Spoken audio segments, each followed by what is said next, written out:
2 minutes remaining.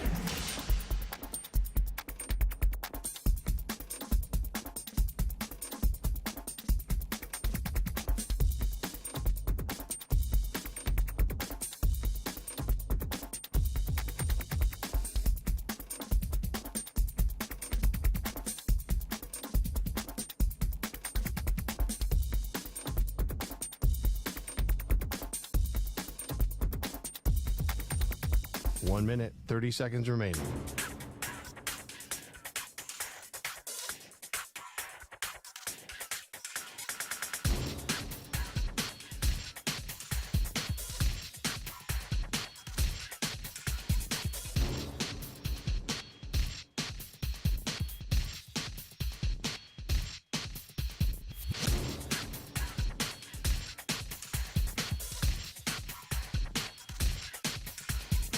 One minute remaining.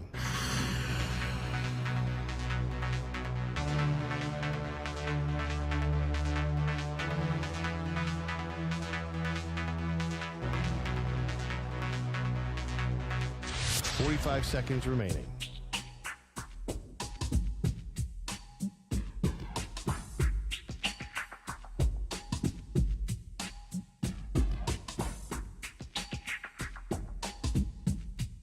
Thirty seconds remaining.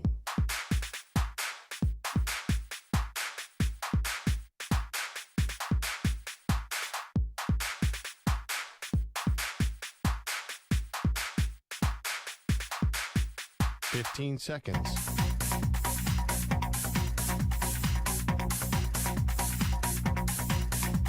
Break ends in 5 seconds.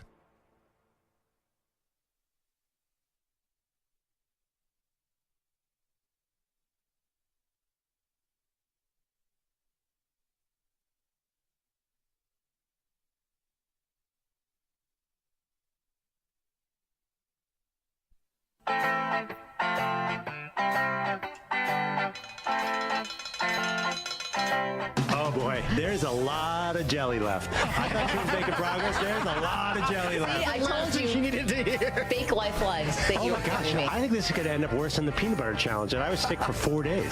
Oh no. I'm like, my hands are shaking. No, this is going. This is all the This is sugar. going terribly awry. Do you want to take a small break and then maybe we assess your vitals? I kind of want to just drink a little water and maybe Yeah. stand up. Why don't we Maybe just start running out of the office. Honestly, Whoa. real talk here. That was just Real a talk really here. big bite there. Can we get some makeup? You look green. Please don't tell me I need makeup. That's mean. They are Maggie and Perloff on CBS Sports Radio. Still haven't eaten any jelly. Hey, welcome into the show. It is Maggie and Perloff. Maggie Gray, Andrew Perloff. On this big Wednesday, we got a lot to get to, Perloff, so don't distract me with any of your tricks or anything like that. Yeah. When I'm always the one distracting you. Okay, major legacy talk on the line today, and it's a pair of coaches who will be forever connected, and that is Nick Saban and Bill Belichick. So right now you have SEC Media Days are going on. We'll play some Nick Saban sound for you in a moment. But with Kirby Smart on the doorstep of winning 3 straight at the University of Georgia, 3 straight national titles, that is, there is some thoughts out there that if Kirby Smart is able to do this, does it knock Nick Saban down a peg, right? Does it take away at all from Saban's legacy if Kirby Smart is able to do something that Saban never could, which is Saban has won 7 titles, 6 at Alabama, but could never do the 3 in a row? Yeah, nobody's done it since my Minnesota Gophers in 1930. Yes, as we establish your Gophers. No, I don't think. I think Kirby Smart's got to, first of all, go a long way to catch Nick Saban. But how does it denigrate Saban, who's 71 years old and still, near the top of the game? I think like Saban's doing great, and there's, to me, they're in separate buckets. I think Nick Saban's going to go down as, definitely the best modern era coach, probably the best college coach of all time. And I think it's safe. And listen, I'm not going to go 20 years ahead for Kirby, but I don't think it knocks him down. Just if Kirby does 3, like Saban's all of a sudden not the best coach. Is that what people are saying? Perhaps someone else has entered the chat, so to speak. But not Kirby. Someone Really? else. Well, someone's knocking on the doorstep, right? And the way that this is now not just about Saban today, but if we zoom out a little bit, there's also a Belichick conversation. And about Belichick being on the hot seat. And, of course, Belichick and Saban are as thick as thieves. I mean, not only did they coach together in Cleveland, you can tell how much Belichick, values Saban's opinion. Hell, Mac Jones is the quarterback of the Patriots right now. I mean, the real true heir apparent to Tom Brady came from Nick Saban's program, or what they're hoping is the heir apparent to Brady. So you have two guys who are all-time legends. Belichick's won 6 Super Bowls, but is now on the hot seat. Saban has won 7 national titles, 6 at Alabama. But a thought is, hey, maybe if Smart continues to win at the clip that he is won at, could he match Nick Saban? Could he pass Nick Saban? And so the question is, whose legacy is safer? Who is still 20 years from now, 30 years from now, is still going to be remembered as the all-time greatest coach in their sport? Because right now you would say Belichick is the greatest NFL coach and Saban is the greatest college coach. I think Saban is a little clearer. Belichick has a couple ghosts that are still there, the Paul Browns and the Vince Lombardis. I mean, Vince Lombardi is also, are we talking modern era or are we talking all time? We're talking modern era. You say because Vince Lombardi. Free agency had to have happened. Okay, can we put Vince Lombardi in a different category? Yes, Vince Lombardi goes into a bucket like a Babe Ruth. It's like he'll always be there and it's always great, but there are guys who are going to come after him who are going to be right. So who is Saban's competition? Now it's Kirby. That's what I'm saying. Why Kirby? I mean, Urban was probably more of a competition for him.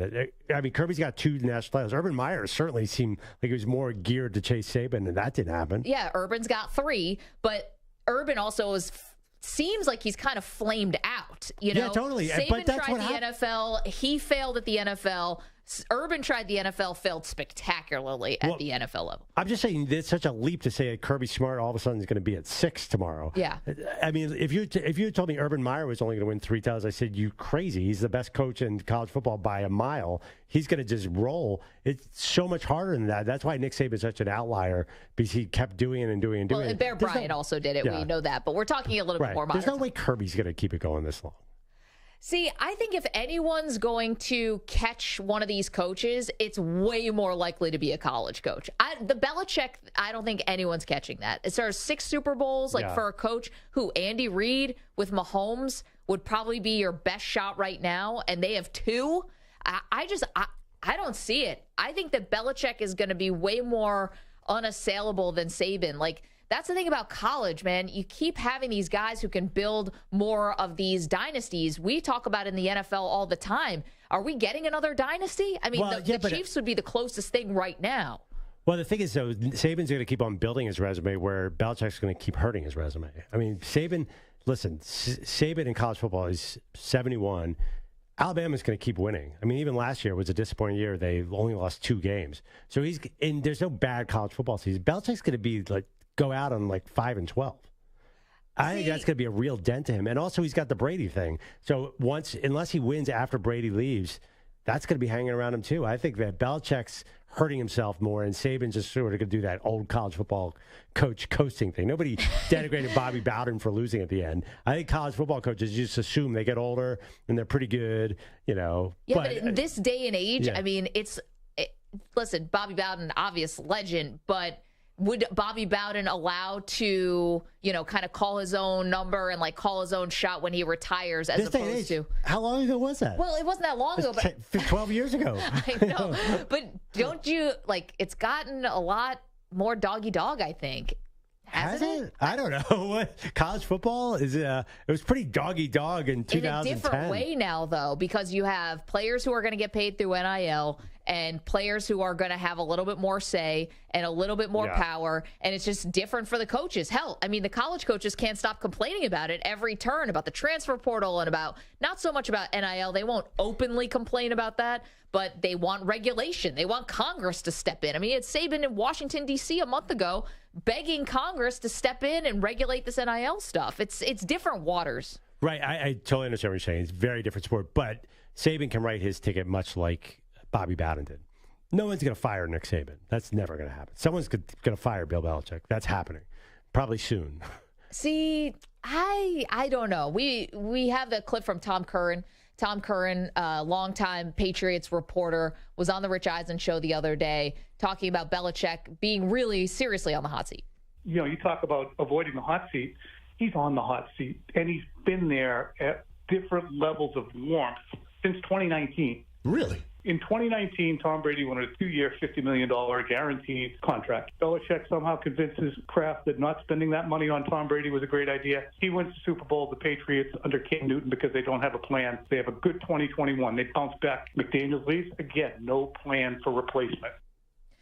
Now, listen, Belichick has the Brady thing that he has to contend with, right? Brady, let's say he doesn't come back. I'm always dubious. Say Brady is actually retired. That is always going to be hanging there. But let's say, like, you have totally written off that it's impossible to think that the Patriots could have another great season, which I'm not writing off. I don't know if they're winning a Super Bowl, but the fact that they would make the playoffs or win a playoff game or get back to an AFC championship game, I can't completely write that off with Belichick. He's earned that. Yeah, I mean, I'm just following the trends. It seems like they're going downward, and they don't have a lot of talent. Actually, the biggest problem is probably not Bill Belichick, the coach. It's Bill Belichick, the GM. I mean, their expectations are not good for this year. They're universally picked fourth in their own division. Very few people have them in the playoffs. They're a little bit, it's not totally their fault. They're in a tough spot in the AFC East. I don't know. I think you lose your fastball, it's more noticeable in the NFL than in college. Because at college, you have this program built around you. Saban's got a lot of things going for him. I think it's going to be noticeable, Belichick's decline. I think we're going to remember that. I think that's going to be the last thing we see for him. Where Saban, college coaches, we give a pass to. The other thing, too, a couple things about Kirby. You say Kirby's going to chase him and get that many. But listen, the college football is about to change. They're going to go to a much more universal, he's not going to be able to ride that Georgia schedule for 2 more years. You're going to have a giant SEC. Yeah, no more divisions. You're going to have a 12-team playoff, so there's so many more chances to trip up. It's going to be really hard. I think Saban actually, in a way, had an easier era than Kirby Smart. So yeah, the BCS was there for a lot of those. Yeah, he might be able to do it, but I think it's going to be really hard to chase Saban as well. And Kirby, there have been other Kirbys. I can tell you, Urban Meyer was way better than Kirby, and he imploded. I mean, we'll see if he's back. But yeah, I mean, he's actually wired similarly to Belichick, and he's good friends with those two. But I think it's going to be hard. I think Saban is going to be like the last big-time, just sort of gigantic college football coach. I can't see anyone knocking him off anytime soon. 855-212-4CBS, 855-212-4227. Let's listen to Nick Saban and hear from him. SEC Media Day is going on right now. Saban spoke earlier today. Here's what he had to say about his quarterback competition. Grandma Saban used to bake the best cakes in the world, and I used to stand by the oven when I was a kid and say, when's this cake going to be done? When's this cake going to be done? And she said, if I don't let it go through and take it out of the oven too soon, it's going to turn to mush, so it won't be a really good cake. So I think we got to let this sort of develop and make sure we let the cake bake until somebody separates themselves. Okay, but how? When? You don't want to overbake this cake either, because no one wants burnt, dry cake, which I'm sure Grandma Saban never would have done. So when are you going to know when this quarterback's cake is going to be ready? I said it's not going to be week 1. I don't think he's going to decide it's going to be this guy, and he's going to go all year. Remember, he pulled Jalen Hurts at halftime in the national title game for Tua. Yeah. So he's not averse to using multiple quarterbacks.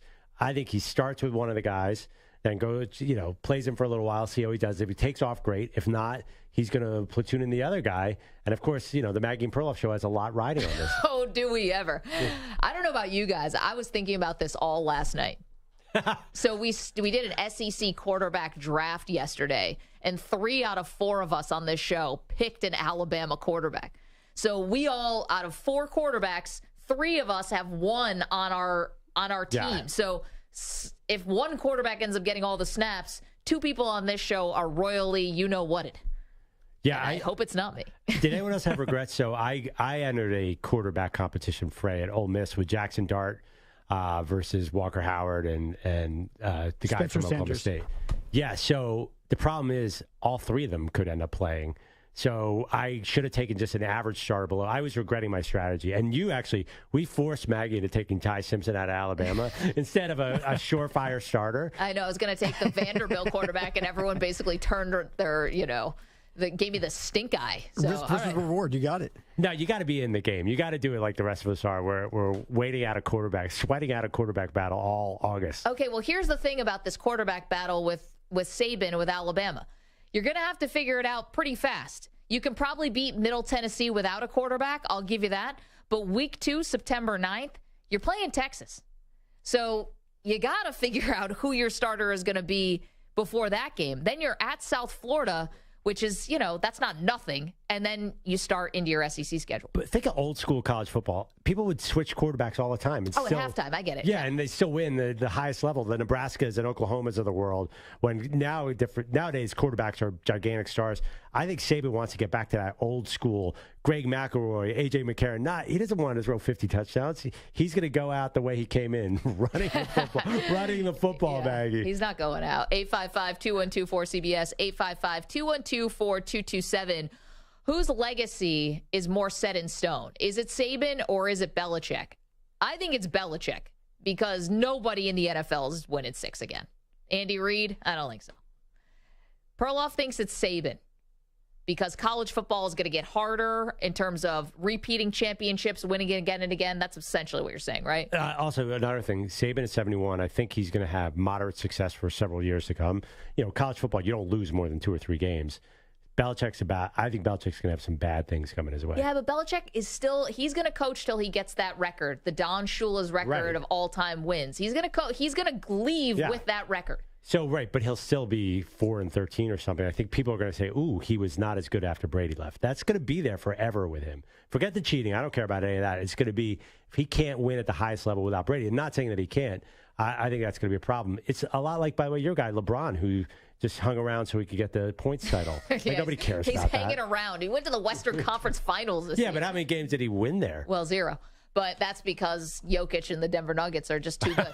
Speaking of LeBron, the great debate series continues today. It is Jordan versus LeBron week here on the Maggie and Perloff show. Now, Monday we debated their athleticism, Jordan versus LeBron. Yesterday it was their winning resume, overall playoffs and title resumes, how many finals appearances, etc. Today we dive into character. Who's the better teammate? It's a big part of someone's legacy. Who would you have rather played with? Michael Jordan or LeBron James? So we'll get into that in just moments. Maggie and Perloff, 855-212-4CBS, 855-212-4227. Want to say a big hello to the Weirdos and the Purple Drinkers in our chat. YouTube.com/CBS Sports Radio is where you can get involved. They're a very friendly bunch. They're a very stoned bunch. Stoned and friendly. There you go. Two go hand in hand. It is like a perfect match.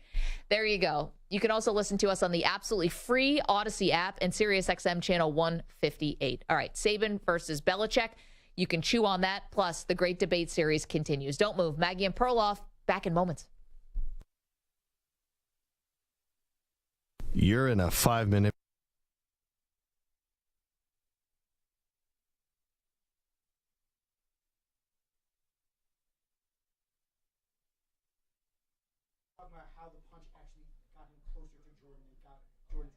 Yeah, that's a whole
2 minutes, 30 seconds remaining.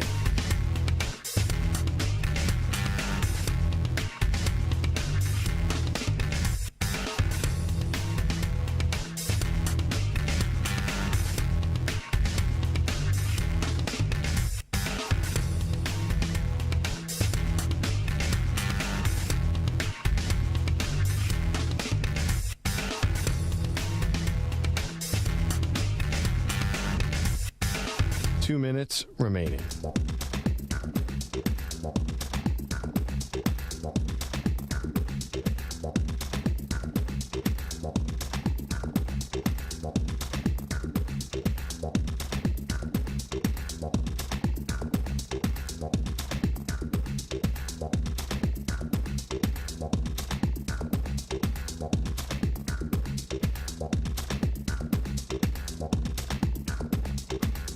One minute, 30 seconds remaining.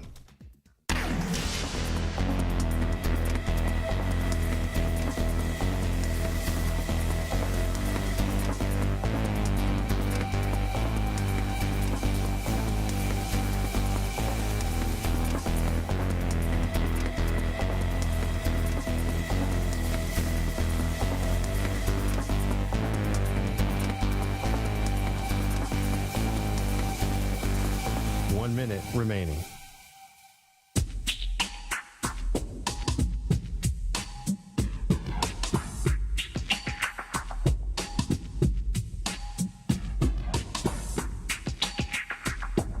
Forty-five seconds remaining.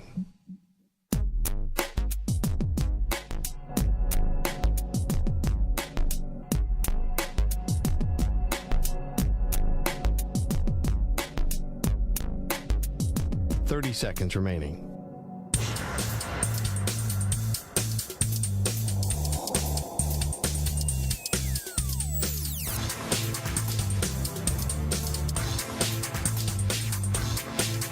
Fifteen seconds.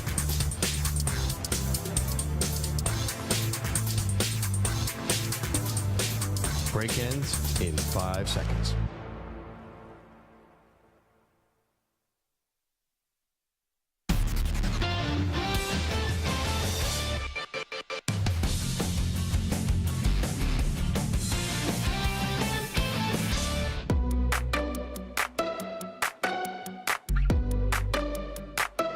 To Maggie and Perloff. Day 3, man, this has been just one of the most fun weeks I've ever had on Maggie and Perloff, because it's easier to go to work. You have an extra pep in your step when you know you're going to win an argument. So this, I was going to say that you didn't have to eat a jar of like peanut butter. Yeah. Or any hot wings or anything. Yeah. But just it feels like I'm entering. I might not end up winning the argument, but I feel like you have a much tougher handicap, in my mind, proving LeBron, because I do think, it's very much an age-dependent argument, but I feel like the more popular opinion is probably Jordan, and when we break it down, it feels like it's more and more Jordan. Like, I feel like the facts are piling in on Jordan's side as we go throughout the week, and all the guests seem to be somehow 2 degrees from Michael Jordan, which has been awesome. I know. Why wouldn't these LeBron people get back to us? I know. See, what's funny, though, is every time I leave the show, I'm like, man, I really think I made some great points. I may have turned some heads. Well, that's the other thing. We will acknowledge, and I think you have to acknowledge, that most people are really cemented in their view on this particular debate. Yeah, and I think most people believe that Jordan wins on every facet, but I think that's why, as we're debating LeBron versus Michael Jordan this week, we're taking a specific angle each day. Yes. So you can't just go overall gut reaction, who's better, because 99% of people are going to say Jordan, I bet. I'd say 65. Okay. 60 to 65. It's not 99%. Well, you know what I mean. But I think when we start breaking it down and you start going into the individual things, like you start talking about athleticism, that's a real debate. Who's the more athletic player? I think you might get a lot of people who would say LeBron, because he was more versatile, could play more positions on the floor. He has, a more well-rounded game, all that stuff. You get into yesterday, we talked about winning and resumes. And, listen, right. LeBron did make 10 finals. Now, you don't think that means a lot because he only won 4 and lost 6, but just making it to a finals, I think, is a bigger accomplishment than you give it credit for. Okay. Now, today, we're going to talk about... Yes, go ahead. Well, I was just going to say, though, the issue is, Yeah, I think LeBron's very close to Jordan athleticism, but to me, that doesn't. He's got to be way ahead to match Jordan's killer instinct and Jordan's mental game. That's where his biggest edge over LeBron is. So yeah, LeBron is going to beat him in some categories. He's his better court vision, better passer than Jordan. I'll give you that. But I think the strengths of Jordan are so strong, and most of them are between the ears. So I don't care even if they're close in athleticism. I think that's where there's certain categories where Jordan's so far ahead. I think winning was the one, that killer mentality. Yesterday was my best day. This one is going to be a lot more interesting, I have to tell you. Okay, so today we're going to debate the merits of their character as teammates. I think we can leave the off-the-court stuff away from this. I don't think we need to do We're talking about greatest players, like greatest people. Yeah, right. Okay. So, I mean, there is like a part of this which is like love, maybe like, taking teammates out to dinner and sort of being present, being engaged with guys off the court. But we're not talking about anything like in their personal lives. Like that kind of takes a back seat. Yeah, I think being a good teammate is also being an engaged teammate, wanting to go to dinner with guys, wanting to be involved in their lives, right? I guess it does, but we're talking about who's greater, right? So I think the only teammate discussion I want to hear is as a teammate, how did they make their team more capable of winning championships? Not who was more fun to hang out with in the locker room. Okay, right, okay. Because that was LeBron. Definitely not Jordan. Yeah, LeBron doing those dances in Miami. He looked like a great time. I'm not going to lie about that. Okay, so let's go to some sound. So obviously, Perloff and I never were teammates with LeBron or Jordan. Shocker. But I want to point to, if I'll go first here, and I found an interview that I thought was really good from J.R. Smith on the Pat McAfee show, and this was from 3 years ago, so it's not that long ago. Here is J.R. Smith first, Stu. Let's play him talking about Jordan and Kobe and kind of setting up how different they are from LeBron. Jordan and Kobe and those dudes, they did play defense, but they were scorers. Those guys, they're going to put up 50, 60, 70 points a night. When you get somebody who's so well-rounded with rebounding, scoring, passing, dribbling, a good teammate, it's totally different. So that was him comparing Kobe to and Jordan to LeBron, that LeBron does more, right? And so that has to factor in. Now here's J.R. Smith just talking about LeBron as a teammate. Yeah, he definitely holds you accountable. But one thing about LeBron, he leads by example with his work ethic. He gives, I think that's his biggest attribute is being able to pull people along with his work ethic. Okay, so you have like the lead by example, pulling people along, and then also just sort of putting kind of an arm around guys more than sort of instilling the fear of God in them, that if you miss a shot, then it's all going to be on you. Now, I think LeBron, in fairness to Jordan, LeBron had a little of that also. With certain teammates, I think it was hard for them to play with LeBron because there's so much pressure and he's doing so much that if you don't hold up your end of the bargain, you're going to get a side eye. Yes, but I think Jordan got a lot more out of scrubs around him than LeBron has gotten through the years. Because, I mean, Jordan turned these sort of trashy players into contributors all over the place. I mean, who are these guys, except for Pippen, who was a high pick? I mean, who are you talking about here? Well, I mean, let's beyond the Miami years, right? You're talking about LeBron always played not the first Cleveland team that went to the finals against San Antonio. That was a bunch of guys that Cleveland team did nothing, and that's why he had to get out of there. So I'm talking about Miami, and I'm talking about the second Cleveland team in L.A. But I'm talking about Jordan turned guys. I mean, the players on the Bulls are household names, but they weren't like high draft picks or anything. They were just like journeymen who came to the Bulls and all of a sudden were contributing in finals for the most part. You're right about that, but I don't think that it's not like LeBron, besides the Miami years when you're playing with Wade and Bosh, who are also Hall of Famers, he usually had one other good guy. Well, okay, Cleveland, he had Kyrie and Kevin Love at the end. But you're also playing with, again, J.R. Smith, Amon Shumpert. These guys weren't great guys, and that was Richard Jefferson at the end of his career, Matthew Dellavedova. I mean, it's not like it was a dream matchup at every single spot. And listen, they fell behind 3-1 to the Warriors in that series. It's not like they were the 98 Bulls. No offense to that team. Yes, But he did have some talent on him. I'm just saying, I think that sort of ruling by fear Jordan thing was equally, if not more effective. I mean, those guys really got the most out of their careers, these side guys to Jordan, where I think a lot of guys, I also agree LeBron made players better. Just the fact you had to double team LeBron, so that immediately makes you better. I do agree with that, but I just think Jordan really maximized his talent around him in the sense that he made sure everybody was on the train to winning and would kill another person to win, where LeBron, I think at times in his career, has been too nice. I think that's his actual fault, that he's too good of a teammate. He's too much of a nice guy. It took him forever to learn how to be a killer, and that's how he fell behind in the ring chase with Jordan. But here's the thing about becoming a killer. I think you can have a win-at-all-costs mentality, but also want to make the right basketball play. I mean, Nikola Jokic is the perfect example of that. We clown about, he could care less about this. He wants to be with the horses, whatever. But he's making the right basketball play, and everyone loves him for it. Yeah, but that's winning all. So Jordan always made the right basketball play. I'm saying LeBron did too, and people said it was passive. It's like, no, it's not passive. It's him making the correct basketball play. It just, does a teammate come through or doesn't come through in a big spot? Well, okay, but some of LeBron's passes were... It's different. When Jordan famously found Steve Kerr and Paxson on two of the most famous shots in Bulls history, he was such a good teammate because he instilled so much confidence in those guys. We saw that in The Last Dance, where LeBron he also was like... punched him in the face. LeBron was one of them that we know of. Yeah, I mean, and it clearly inspired Steve Kerr. So, meanwhile, LeBron is like... throwing the ball to Iman Shumpert or something. No, Kyrie Irving for the another of the greatest three-pointers in the history of the NBA. But generally, for all the years LeBron was losing in Cleveland, he's probably being too unselfish. Okay, but too unselfish or making the right basketball play. You might be splitting hairs a little bit there. No. It's not the right basketball play if you throw the ball to a scrub and lose like 5 years in a row in the playoffs. Okay, but that's also like who's the general manager who's putting guys around LeBron? That's another reason why he had to leave. Now, eventually, LeBron became the pseudo GM, and that wasn't a good move. So you think LeBron's closing minutes play early in his career was always making the right play? I do. I don't think that this is not James Harden in Game 7's here. No, he should have taken more shots in the final minutes. He was way too unselfish. It was everybody was almost even his teammates were like, LeBron, shoot the ball. Just shoot it. But he's always said he's been more Magic than he was Jordan, right? That's fine, but Magic, if he had to, would take the shot to win the game. Magic is a killer too. All he cared about was winning.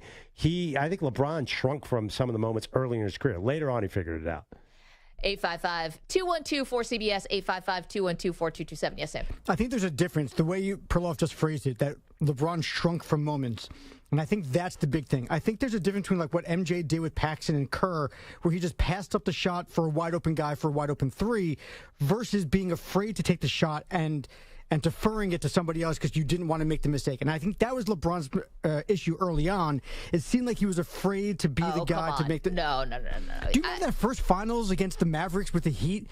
I mean, he was terrible. He wouldn't shoot. He was barely taking shots. And he was deferring everything to Dwayne Wade. Do you realize what an outlier that specific series was in his entire career? So you have the first year in Miami. You are the villain of the league, which, to be fair to LeBron, that was an uncomfortable spot for him. He never was the villain. He has not been since. He's more like the big brother of the league as opposed to the villain. So he had to wear the black hat, and that wasn't, a comfortable place. Getting new and used to this new dynamic, and like that series was the outlier for him. It's like he's not James Harden. He's not one of these bad playoff guys who all of a sudden shrinks from the moment and chokes from the moment. LeBron's never been a choker. That's no chance you can put that on LeBron. But I mean, the first half of his career, definitely the rap on LeBron was that he doesn't want to take the big shot. Okay, but how long did it take Jordan to win a title? Maybe, but Jordan... 6 years in, wasn't it? Trust me, though, Jordan had no problem taking the last shot. It took LeBron about 8 years to sort of get over that. Jordan had never shied away. I mean, that Elo shot was early in his career. Jordan, remember he scored 63 against the Celtics? Jordan thrived in the big moment where LeBron had to learn that. I think that's a fair statement. Well, be that as it may, it still did take Jordan a long time to win his first title, right? So it's not like he immediately came into the league and started ripping off titles. I mean, even Jordan himself was starting to feel the pressure because he kept losing to the Celtics and to the Detroit Pistons and had to get over the hump against both of those teams. And LeBron had to kind of do the same thing. So I'm just curious because I have to look it up. How many years till Jordan won, and how many? Ackerman's here. He'll know. How many years till LeBron won? There's no way he's going to remember Jordan's first title was 91.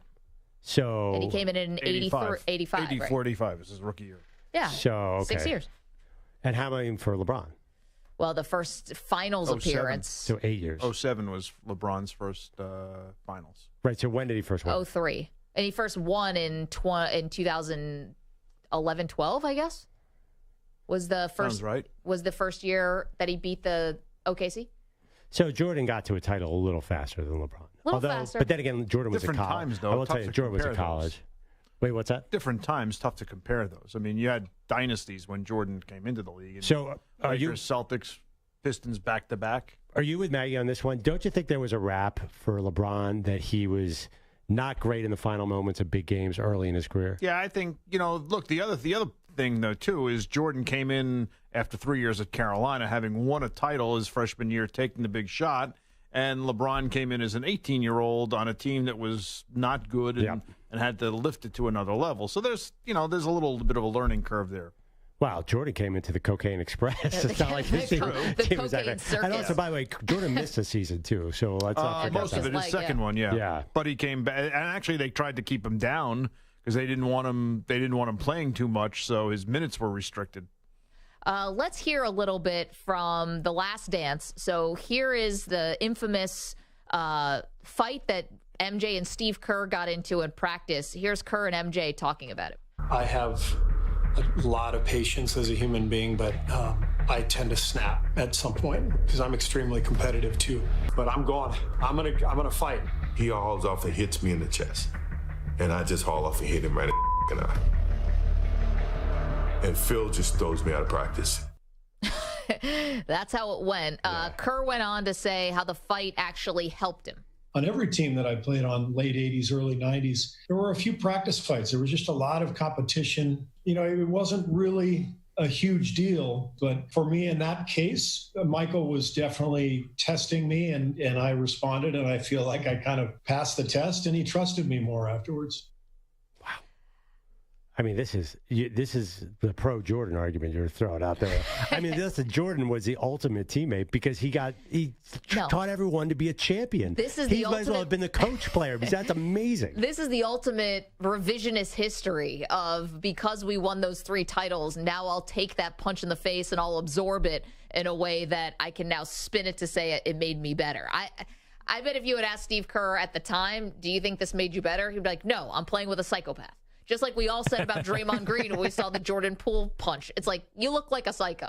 Well, right. But that kind of psycho, when you have that much talent and you're a psycho, it's how you win 6 championships and 6 finals. That's how you do it, Maggie. I wonder if it could hurt you, too. I think it hurt Kobe, but he's not part of this conversation. 855-212-4CBS. Quickly, let's go to our pal Adrian in Maryland. Adrian, what's up? Hey, guys. Thanks for taking my call again. I appreciate it. You got it. Hey, Maggie, I got to agree with Perloff yesterday. He said it. You're making a whole lot of excuses for LeBron. Making excuses. Yeah. You just keep saying, well, Michael had all these players, and these players were just regular players. They weren't superstars at all. He made them better. You ask any athlete if you want a guy that's going to make you better and push you to the limit, they're going to take that guy instead of the other guy that's nice to them, takes them out to dinner, comes to their birthday parties and things like that. That's the ultimate goal. Wait a minute. The ultimate goal is to win the championship. Okay, but Adrian, I implore you. I mean, do you think Boobie Gibson was playing in an NBA Finals if it wasn't for LeBron? Do you think Danielle Marshall and Ira Newble and these guys are playing in the finals? I'm going to answer the question for you. Hell no. Yeah, if they were in the West, they wouldn't have been playing in the finals either, by the way. I mean, you think Larry Hughes? I loved Larry Hughes. He's not playing in the finals. And so to say that only, and Adrian, thank you for the phone call, to say that it was only Jordan who dragged subpar players along for the ride is just not correct. You can't say that LeBron James getting through the pathetic East in 2007 and getting swept in the finals is the same as Michael Jordan carrying B.J. Armstrong to the championship. Those are two very different things. Oh, I don't think so. I mean, you think that getting to the finals in 2007 was as impressive as beating the Lakers in the NBA Finals? Well, I'm just saying, you want to go to degrees, fine, but I'm just saying that it's not It's like not degrees. It's a title we're talking about. But I'm also saying you looked at who LeBron was playing with, and until he got to Miami and they created a dream team, it's not like he was playing with the who's who here of the NBA. Yes. So they both had that same effect. Okay. But Jordan, I think, had it a little more. He brought out a little more guys. They also had a much better coach. And I know you don't like to talk about this, but the Bulls with Phil Jackson turned out to be a much better coach. I mean, no disrespect to Mike Brown or David Blatt or Darvin Ham or any. Yeah. Spoelstra now is an all-time great coach. But he hasn't won nearly as much as Phil Jackson, obviously. Yeah, but Phil had Kobe and Mike. I don't know. I think Spoelstra was pretty close to Phil. I don't think. I mean, Spoelstra's probably like 4 on the all-time list. I know, but you don't even give the Heat this year credit. The Heat that made it to the finals, you're like, what's that team? It's like, well, that's why people think Spoelstra's so great. I love Phil, big Phil fan, but Jordan was going to win with a lot of different coaches. And LeBron would probably win with a lot of But he couldn't. He didn't win with Doug Collins. Yeah, because he kicked Doug Collins to the curb after 3 years. If he could have won with anybody, why didn't he win with Doug Collins? LeBron... Well, because he was filling out his body. I mean, he was getting older. It took LeBron. Now who's making excuses? Filling out his body. Whatever. LeBron didn't win until took LeBron. We just said 10 years. And come on, these excuses. It did sound like you're making more excuses. Jordan didn't even sniff the finals before he won a final. Like at least LeBron was building. Jordan was getting taken out in the first round. Sometimes he's getting swept. Best of 5. Wait, well, LeBron was building towards what? Do you think he could be playing now in that Cleveland team? If he didn't get out of there, they were never going to win. Well, yeah, but that's what I'm saying. I think it's impressive because he actually did make it to a finals. Jordan didn't make it to a finals until he won a finals. And he was losing in the first round in a lot of those playoff series. So you were really, okay. Well, I'm not that wildly impressed. I mean, honestly, if they were in the other conference, they wouldn't have even made the second round that year. You could say that about a lot of teams, though. That you can't help who you play. You play whoever's in front of you. 855-212-4CBS, 855-212-4227. See you guys on the phones. Get to you coming up. Oh, Perloff goes against the grain. Been a while since we've had a little grain action. Football season's right around the corner. We'll get to that after this CBS Sports Update with Rich Ackerman.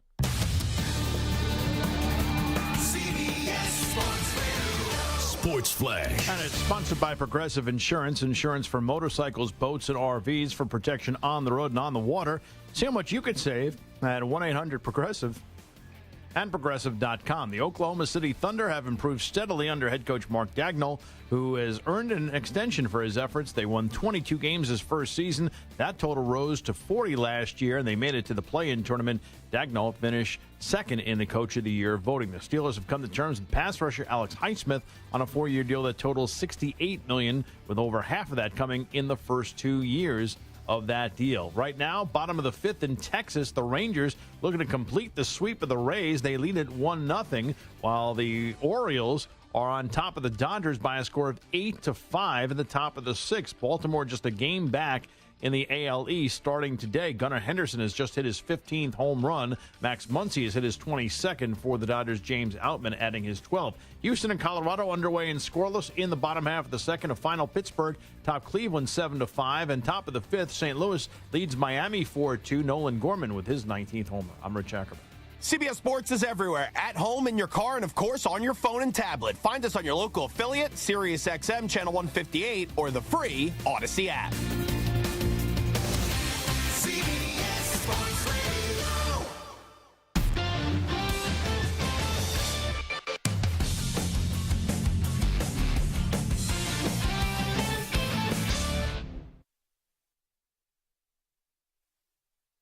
You're in a 5-minute break.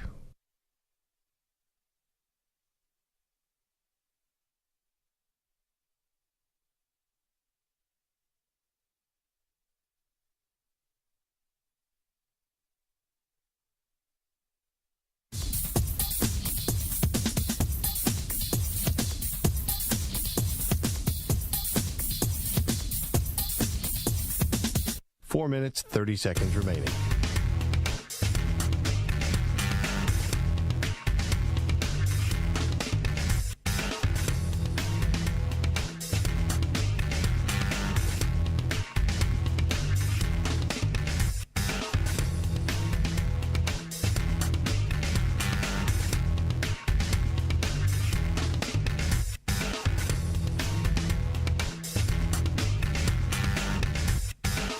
4 minutes remaining.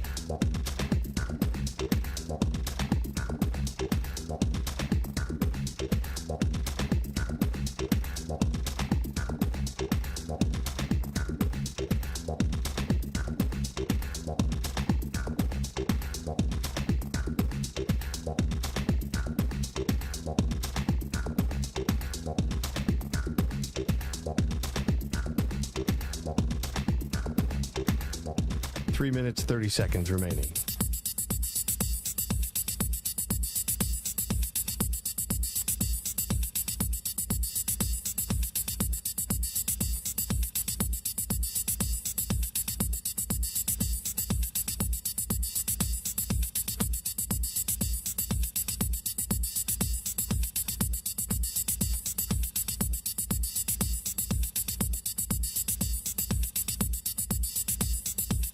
Three minutes remaining.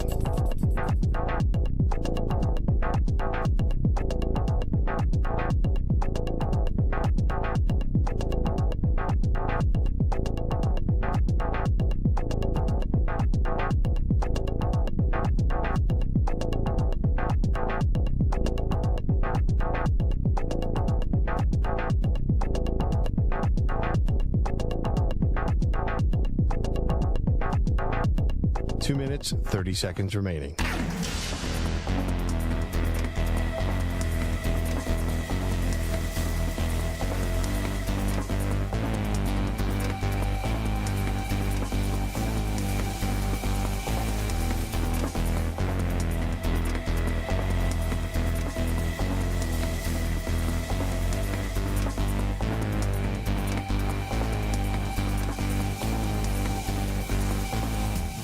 Two minutes remaining.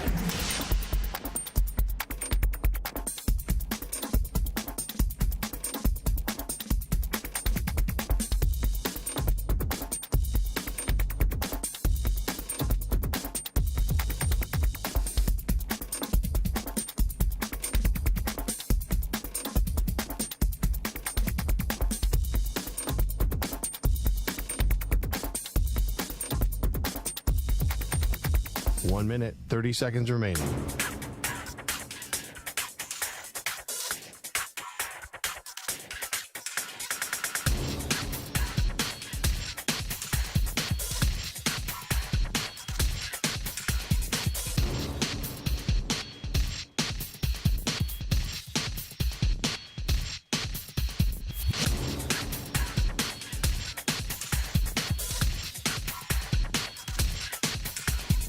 One minute remaining.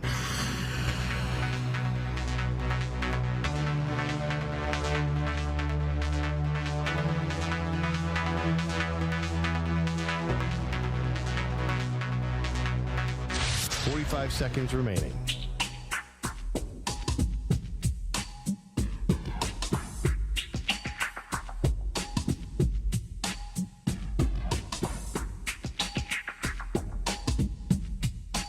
Seconds remaining.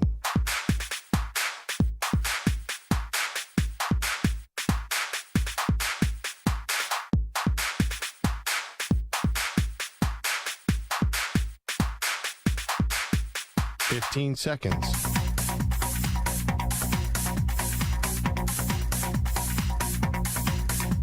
Break ends in 5 seconds.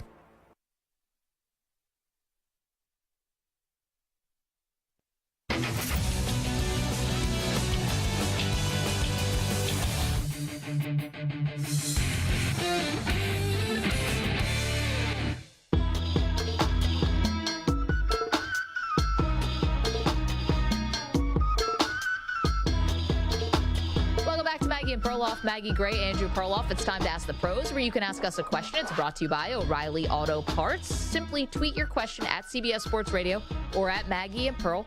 Use the hashtag #AskThePros. Be listening later in the show, and we might answer your question. Think O'Reilly Auto Parts for all your car care needs. Get guaranteed low prices and excellent customer service from the professional parts people at O'Reilly Auto Parts. So get back to your phone calls in a second on our Jordan-LeBron debate. Today, the angle is who was the better teammate? Maybe who would you have wanted been teammates with? Is the ends justify the means in terms of being a teammate? Like Jordan could just be as whatever, as What? Wait, we're debating who would you want as a teammate. Well, I just added that in. Well, okay. I'll just give you a quick analogy. Sure, go ahead. One of my good friends who's an athlete, Case Keenum, is probably the nicest guy in the NFL. He is so nice. And everyone wants him as their teammate. But that doesn't mean he's higher on the list than Joe Montana. So I don't think being nice factors into this at all. No. It's like... By the way, he is very nice. He is super nice. But here's the thing about Case. Like, Case has been a starter in his career, but for the most part, Case has been a backup. You know, he's been a very high-end backup. He's got a great all-time moment in NFL history with the Minneapolis Miracle. Case has had an amazing career. But we're talking about two of the greatest of all time.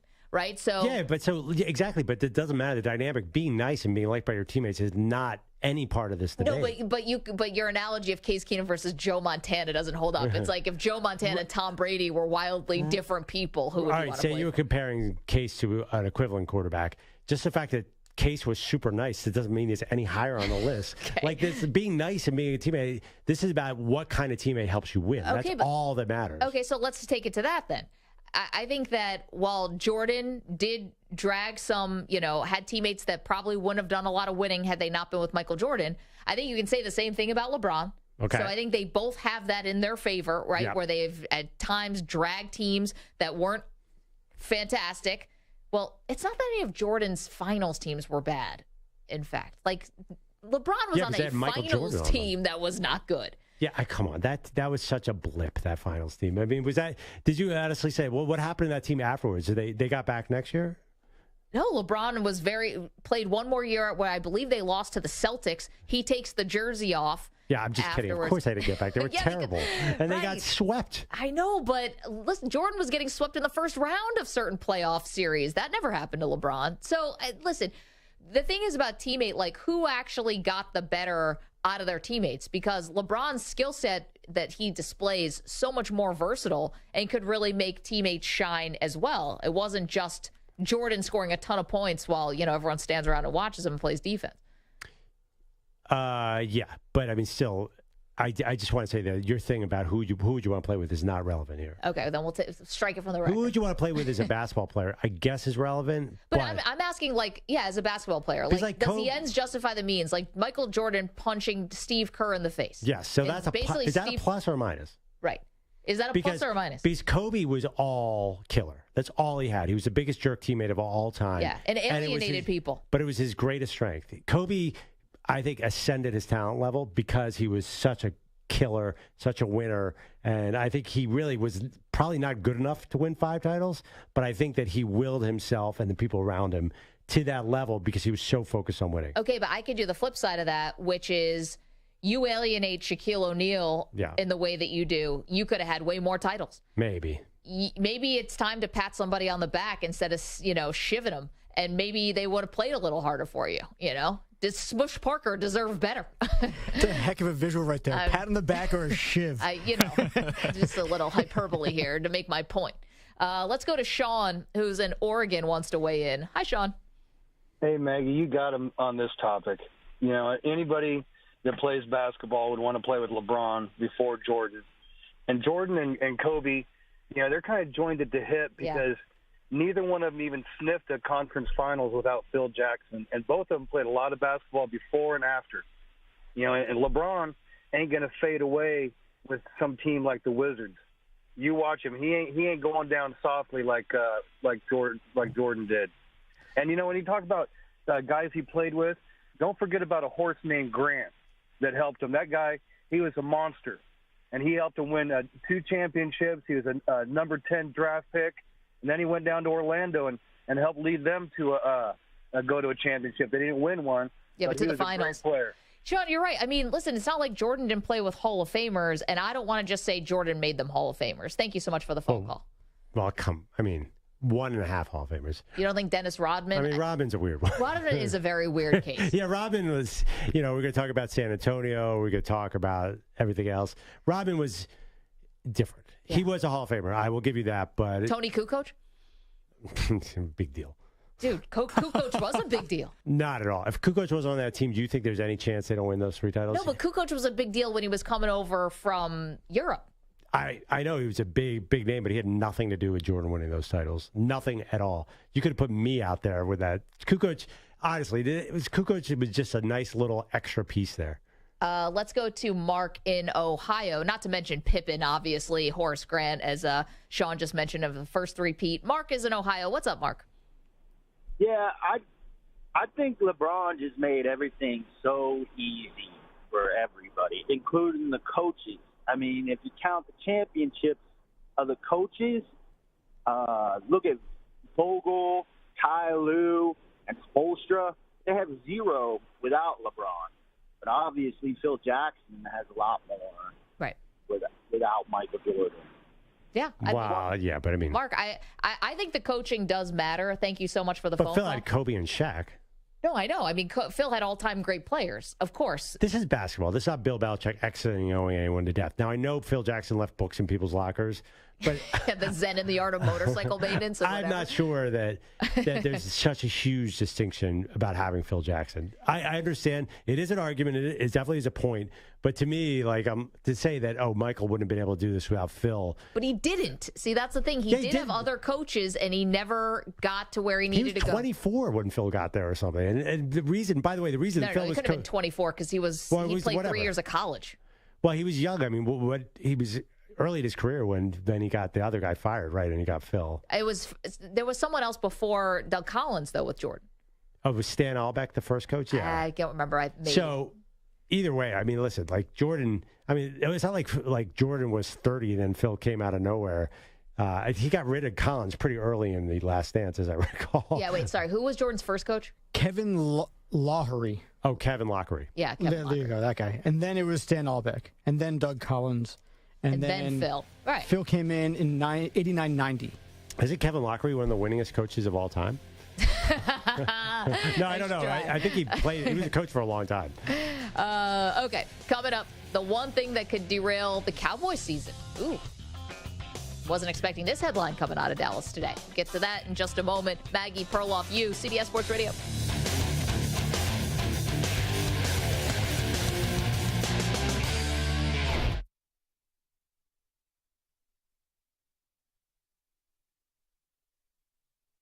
You're in a 5-minute break.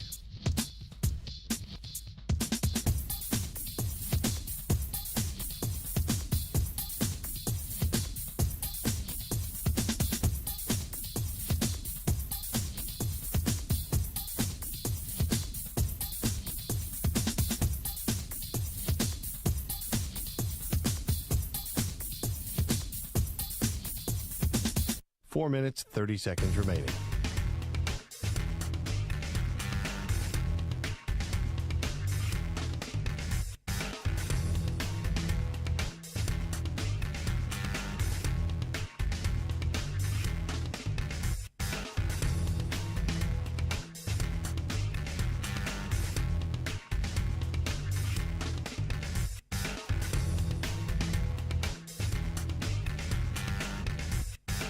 Four minutes remaining.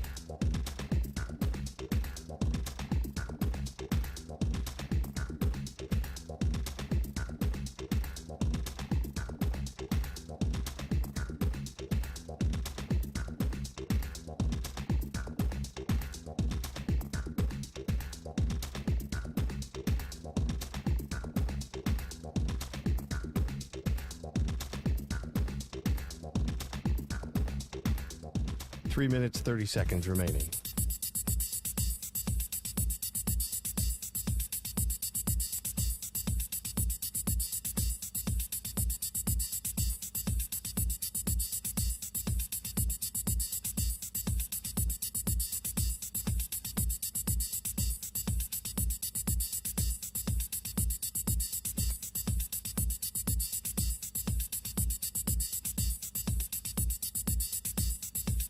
Three minutes remaining.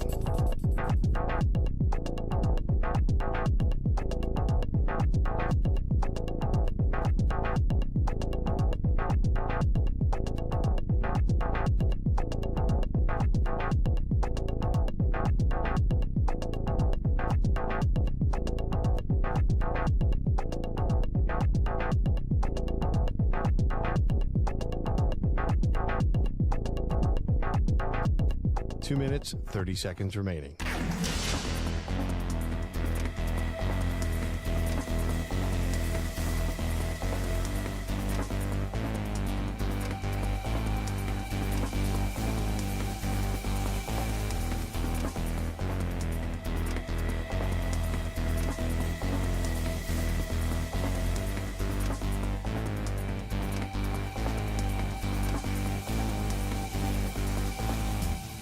2 minutes remaining.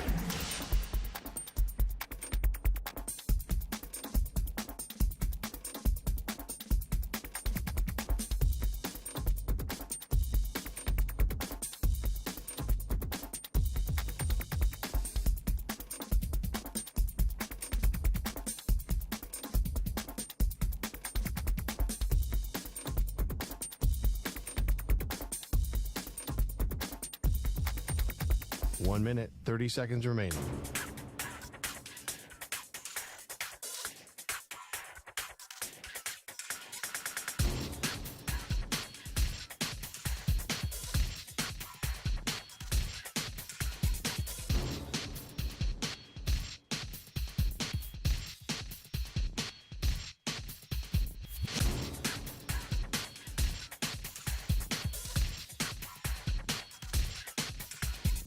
One minute remaining.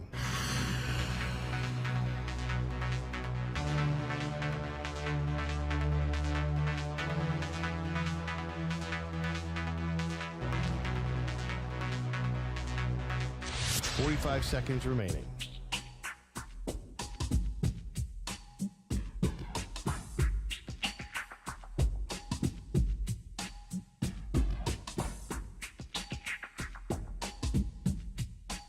Seconds remaining.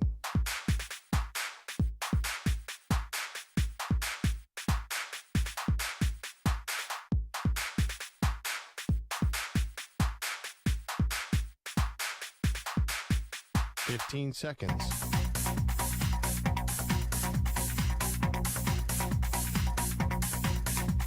Break ends in 5 seconds.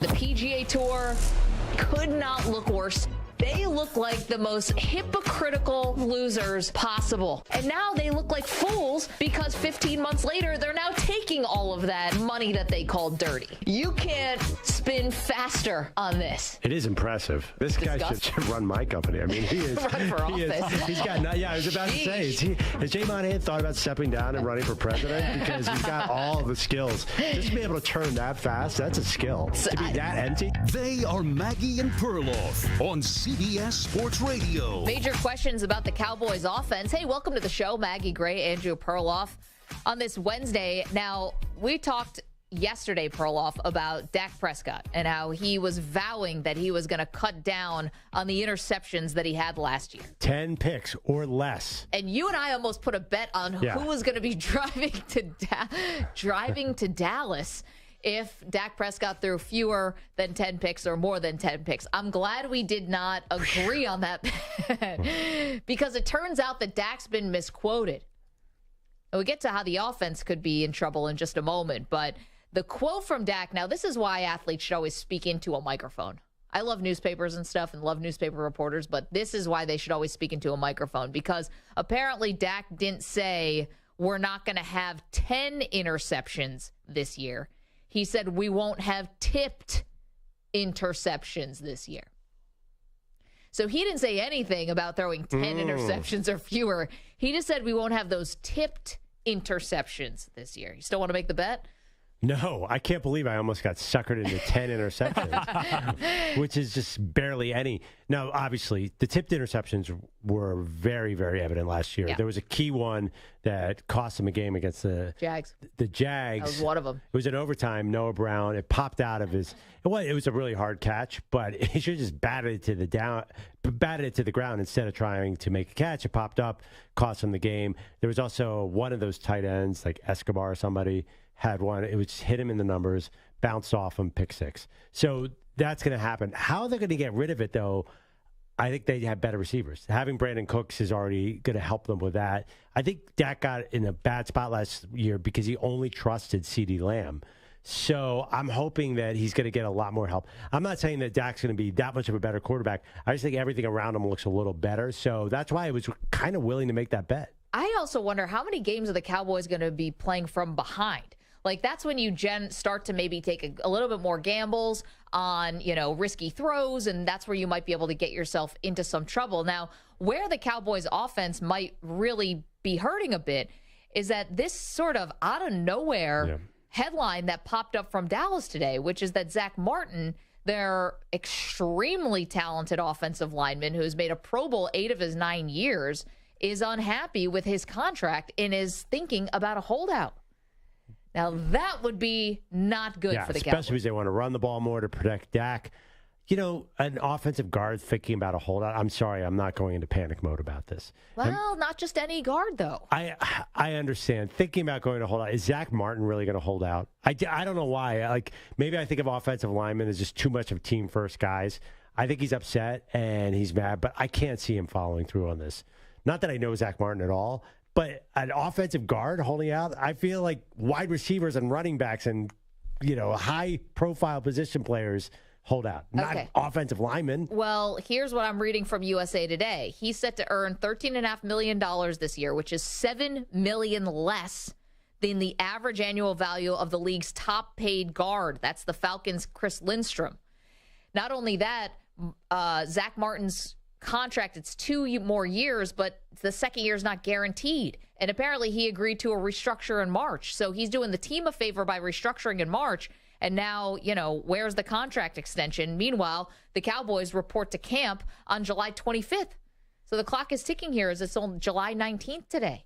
I just wouldn't want to go in. I know they were able to hold the fort last year by using a rookie left tackle, but I don't want to go in with any kind of questions with my offensive line when all I'm hearing out of Dallas is urgency, pivotal, pressure's on, Dak's turning 30, all these things. I need to go in with a happy and effective offensive line. So you're going to cut somebody to make salary cap room for Zach Martin? No, he's asking for an extension. This is for stuff down the road, Kick it down the road. Well, I mean, listen, first of all, he might be getting $13 million, but he did get a $20 million signing bonus. He's made $75 million already in his career. Well, let's not talk about that because... Well, yeah, but if you sign a 6-year deal and you're the highest paid guard in the league, and you sign a 6-year deal and you're not, of course you're not the highest paid by the end of it, it's kind of how it works. Yeah, but if you're still really good, you expect to be paid commensurate with other guys. Not really, because you got that big signing bonus. I think when you sign a long-term deal like that, you have to understand, you're not really betting on yourself. You're doing the opposite. And if you're going to hold out, fine, but the team definitely has control over you. That's what 6 years of security and tons of money buys you. Okay, but think about what we're talking about now. Now we're talking about this. When this is one thing, and whether he holds out or not, it's almost like that's part of the point, but this is not what you want heading into camp at all, right? This is not what you want when you are Mike McCarthy now calling plays, you're trying to make this change, and you don't want to go into camp with all the expectations that the Cowboys have and have one of your linchpins on the offensive line have any kind of, bad vibes or whatever. So it's something we're keeping our eye on here. Totally, I understand. And listen, he obviously deserves to be paid more, but it is kind of like he signed the biggest contract ever for a guard on his contract, and it was a 6-year deal. Like Patrick Mahomes signed a 10-year deal. Right. Would Mahomes, is he going to hold out? I bet they're going to end up redoing Mahomes' deal in a little bit. Right, and I think because he's a quarterback, I think it's the position. I'm not sure the Cowboys thought, oh, he's a guard. Do we really have to redo him? Because guards do not have the same value as some other positions. Well, this is the other thing, I might play hardball with that position. This is the other thing, too. I mean, as a 6-time All-Pro and someone who's been in your building for as long as he has, this couldn't have caught the Cowboys by surprise, right? But that's the reason you made him the highest paid guard in the history of the NFL when you signed his contract. Yeah, but he's not happy now. So be that as it may, it's not me saying it, it's him saying it. I understand, but yeah, I mean, you can't make every player happy. It's just impossible. There's a salary cap league. Yeah, I don't know if that's going to be a good enough answer. 855-212-4CBS. The other part, too, is Cowboys have to keep some powder dry here for this whenever they're going to pay Micah Parsons, because that's going to be a massive deal. Well, right. Are they? And they're going to have to extend Dak, too. Which they also haven't done, but... Yeah, we'll see how that goes. Well, I would view this as a smaller window because Jerry Jones is 80. If I'm Jerry, I'm like, I want a Super Bowl in the next 5 years. So kick it way down the can. Let's throw all our resources in, consistent with what you're saying. Hey, maybe we pay Zach Martin. Don't worry about 2030. Worry about the next 3 years and keep all these guys here. But then again, there's a lot of high-paid players. The other thing, too, this is a fact, and I know you don't agree with me, that star gets you more money. Like I think you are such a high-profile player because you're the most watched team in the league. I think that your stardom is a little overrated. You think Zach Martin's overrated? No chance. Probably. I mean, he's going down as the greatest guard of all time. If he played in, I don't know, Chicago, like a lower-profile team, I'm trying to think, Tennessee. Yeah, I think anybody with a star in their helmet is overrated. I don't know. We know that Quentin Nelson is a great guard. He played in Indy. Yeah, I mean, he has to literally pancake 9 guys a game. I think the star makes you a better player. Samter, you look like you want to say something. No, you think about some of the all-time greatest other offensive linemen and guards, Larry Allen, Yeah, Cowboy. but Larry Allen really was. Tyron Smith. Right. Larry Allen is chasing down dudes like after interceptions and stuff. I'm not like, saying he's that they're insane. not, but it just seems very convenient that like 3 or 4 of the greatest offensive linemen of all time are all Cowboys players. So maybe there is something to be said about the star. But yeah, I mean, I don't even think those are great linemen. These are all-time players. But generally, the one to me was like, wow, Leighton Vander Esch, all of a sudden we're saying he's a star. Oh, yeah, I saw him 4 times on Monday Night Football. He's a Cowboy. He's hurt all the time. So yeah, no, I just think that hype in public, it's not just the Cowboys. There's other teams as well where I think your stardom is sort of overemphasized. But, who's the guy? What's that stupid cornerback argument they're having right now? The Sauce Gardner, Darrell Revis, and Asante Samuel. Winfield. Asante Samuel. Sorry. Yeah, he's saying, okay, you're not really the greatest quarterback. It's just because you're in New York, everybody thinks you're the greatest. Yeah, Darrell Revis, who's a first ballot Hall of Famer. I don't know if that's the guy I would use to say the New York media was the one who hyped you up. Well, I would just say, yeah, no, I'm sure it did. I'm positive it did. I saw it. But Revis actually won a Super Bowl with New England. He didn't even win with the Jets. Right, but I think the fact that he was in New York made him the all-time #1 quarterback. I believe that that's how it works. I mean, we could disagree on this. I just think it matters where you play. If you toil in obscurity in a lesser market, then it's going to be harder to stand out. Baseball, I mean, the ultimate is Derek Jeter in baseball. Well, Derek Jeter was a Kansas City Royal. Oh, my God. Well, hold on. It wasn't, the New York market helped, but he won like 5 World Series. He was an average shortstop who is considered one of the greats of all time. No, but that was also about him being in so many World Series, put him in front of so many eyeballs in October at a time when you couldn't watch every single baseball game, on your phone at the, touch of a button. So that is a little bit different. I tend to think, though, like the all-time greats, I feel like we know them no matter where they are. This is like the Kevin Durant in Oklahoma City thing. Like when you're that good, I don't know if it matters what market you play in. Seems easier to me. It seems easier to transcend in basketball because obviously LeBron James was in Cleveland, right? And Cleveland is not a premier market. And he made that the team. I do, and I think it's easier now because, as you just mentioned, all the games are on all over the place. But I do think that there's certain mystique teams. I think if you have that star in your helmet, you're by definition a bigger star. I'll give you that. I think it helps you get in the Hall of Fame and all that stuff. I think Eli Manning will probably it'll be super easy because he was in New York. Well, it might have been a little harder if he was somewhere else. The thing about Eli though is he's got the beating the Patriots who are undefeated. So you don't think there's any New York bias there? No, I think also it's Eli's last name. His brother never played anywhere close to New York, but we all realize Peyton Manning. Archie never played anywhere close to New York, and we realize how great these guys are.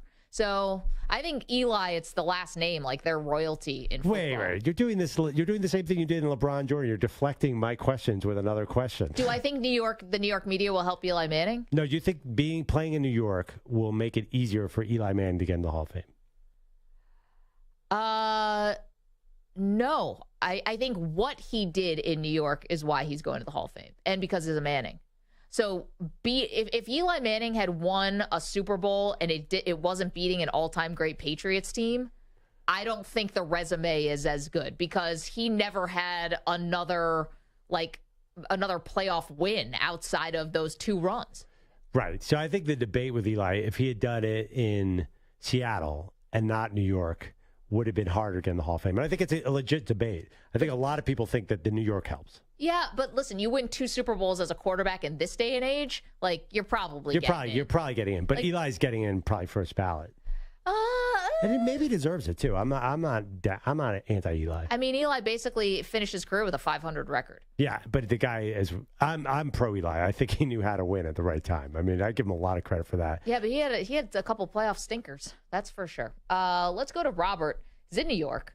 Robert, how are you? How did this turn into a New York thing? Hey, Robert, what's up? Doing great. You're talking about the New York media helping the players, but I know Carmelo Anthony was on the Knicks. It didn't help him. If anything, it ruined his status being over there. Well, everyone who goes to the Garden leaves worse off. That's just the way it is. Patrick Ewing. Except for me, I'm doing great. Robert, good call, though. Well, Robert's right. Ewing was fine. He's beloved. Patrick Ewing? No, but New York also got on him a lot because he never won. Oh, I meant nationally, he was beloved. Oh, nationally, he was. And he's beloved by the New York media. They got on him, and he missed the finger roll.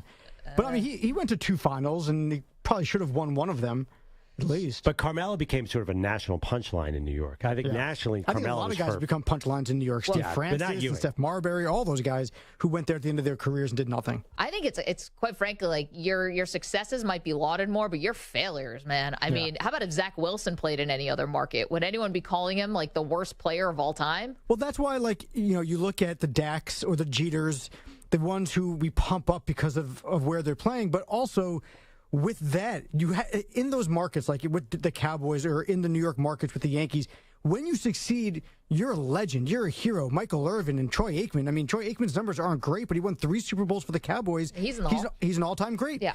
Because of that part of it. But when you fail harder. So there's that trade-off. So, yeah, Perloff, you might be right that maybe Dak gets pumped a little bit more because he has that star, or Zach Martin gets pumped a little bit more. But they also get knocked down a lot more when they don't succeed. Look at Zeke Elliott. I mean, he's just a running back, but because he's on the Cowboys, we talk so much junk about Zeke Elliott, and it's kind of par for the course.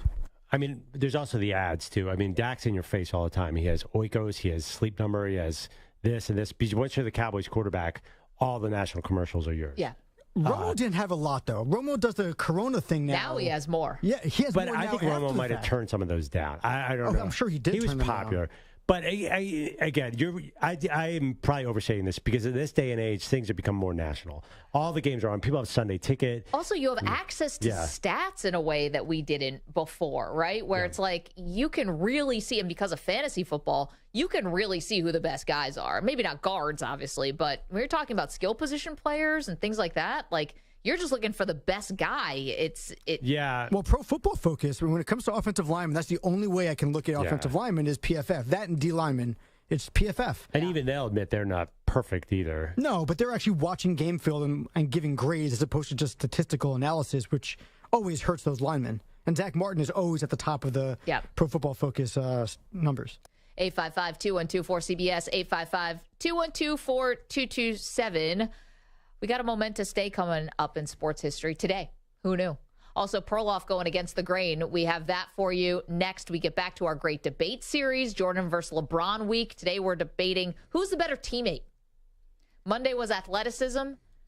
Yesterday was winning resume, total playoff appearances, finals appearances, etc.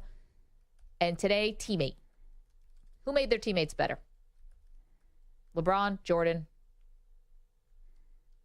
Maggie, Perloff, CBS Sports Radio. It's like, can I do it? All right, I'll do it. Same.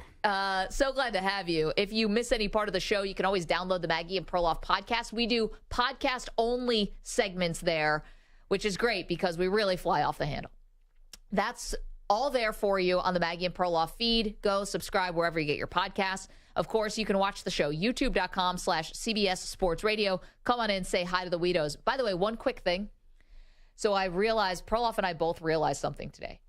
We are getting all these targeted weed ads in all of our social media. You pointed it out. Well, I keep reading. I don't think it's just us. Everyone's getting these Tommy Chong. Yeah, like Cheech and Chong. Cheech and Chong have a weed edibles or something. Cheech and Chong have a weed do you guys get those? Shocker. Do you get on your Twitter feed? Do you get a lot of Tommy Chong action? Yeah, I get a lot of that, but that's for a different reason. Sam Tor, we don't want to know what you do in your spare time. But what I think we figured out is that because we talk about the weedos so much, our phones are clearly listening to us. We all know that. And so we're getting all these targeted weed ads because of you guys, because of y'all. Perloff and I don't get down with that kind of thing. And so why would we be getting targeted weed ads? We don't do weed. Don't do weed. How old do I sound? We don't partake. Sound like a narc. Do the pot. I once heard a lecturer talk about how the phone seems to know what you're doing and thinking. And he asked the class, how many people think that the phone is listening to you? And everybody raised their hand. Yeah. He said that's how good the algorithm is. Just based on your searches, 5 searches, they can tell everything that's going on in your life. So it's not that they're listening. But I'm not searching out weed, and neither are you, because I know you. Yeah, but they see other things. You're searching out Doritos. You're searching out.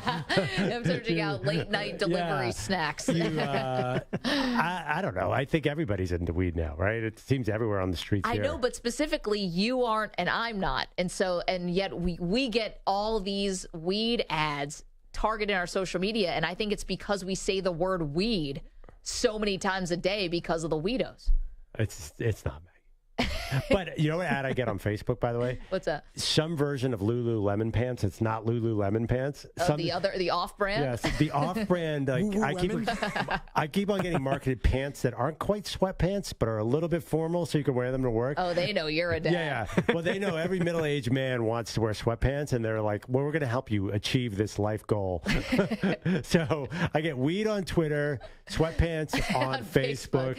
Instagram, I don't even want to tell you what's going on there. Do you guys have... My Instagram feed is weird. It's so weird. They are trying to get me to do Botox so hard. And I'm like, please. Instagram's going, okay. It's tough enough just making my way through the world as a woman. Please stop force feeding me the Botox. Like you're basically telling me, come on, Maggie, just do it. Just take the plunge.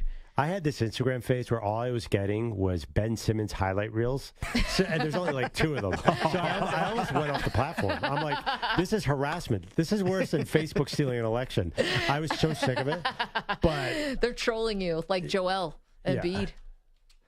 TikTok, TikTok has it. I'm telling you. They have ads? No, there was all the stripper TikTok. I told you guys this. No, TikTok has ads now. Every time I go into TikTok, there's an Oppenheimer ad for that movie. Okay. Which looks really good. I mean, the cast is incredible, but... Or have you been brainwashed by TikTok? I've definitely been brainwashed. Yeah. Every single time I log in, there's an Oppenheimer ad. No, I kept getting stripper TikTok. I wasn't sure how it was happening, and every stripper TikTok is the same. It's a woman picking out this little outfit, yada, yada, yada, all this money on the bed. And that's it. You don't see her stripping. Like, you can't have that, no phones in the strip club, John Morant, but...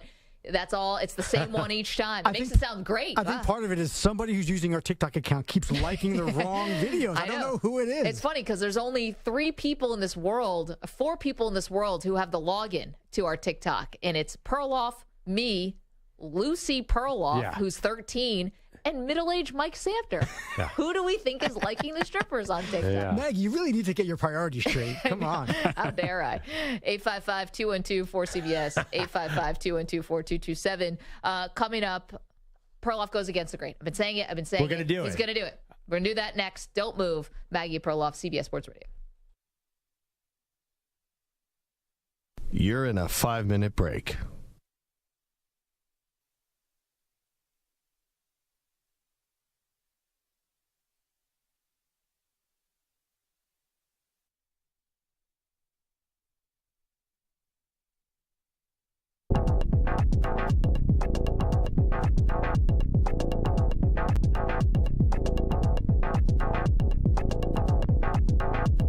Four minutes, 30 seconds remaining.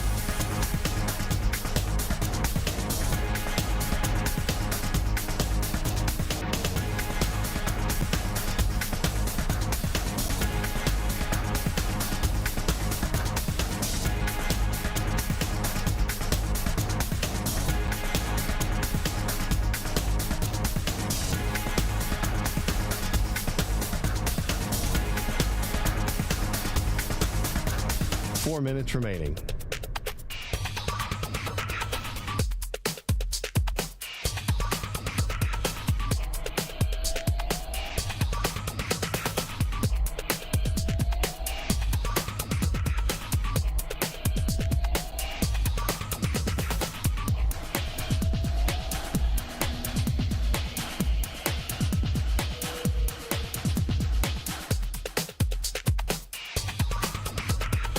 Minutes, 30 seconds remaining.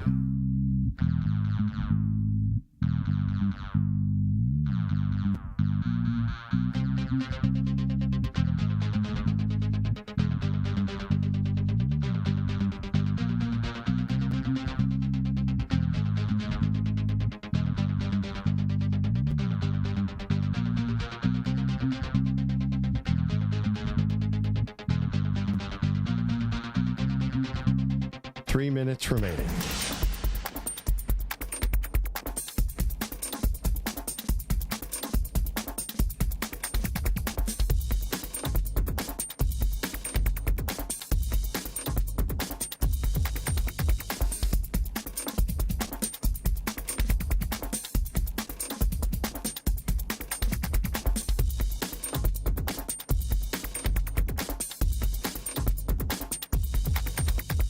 Two minutes, 30 seconds remaining.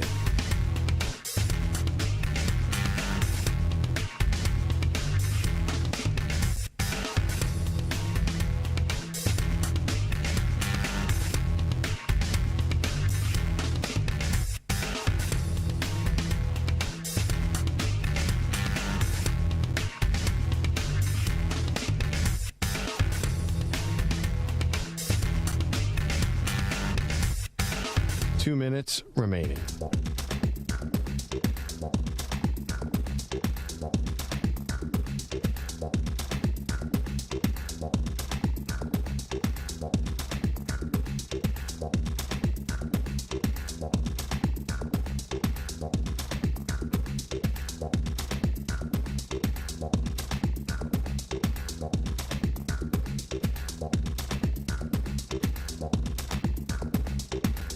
One minute, 30 seconds remaining.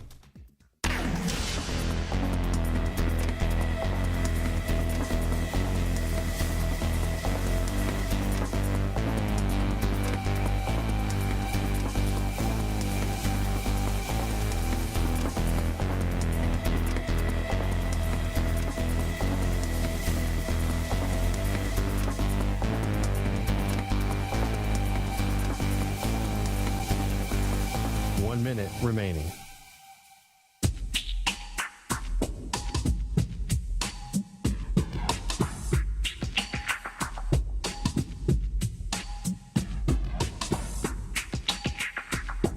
.45 seconds remaining.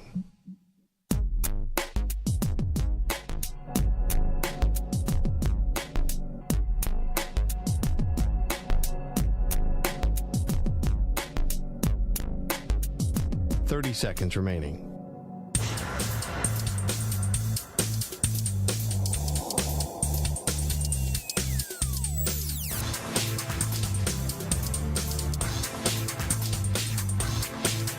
.15 seconds.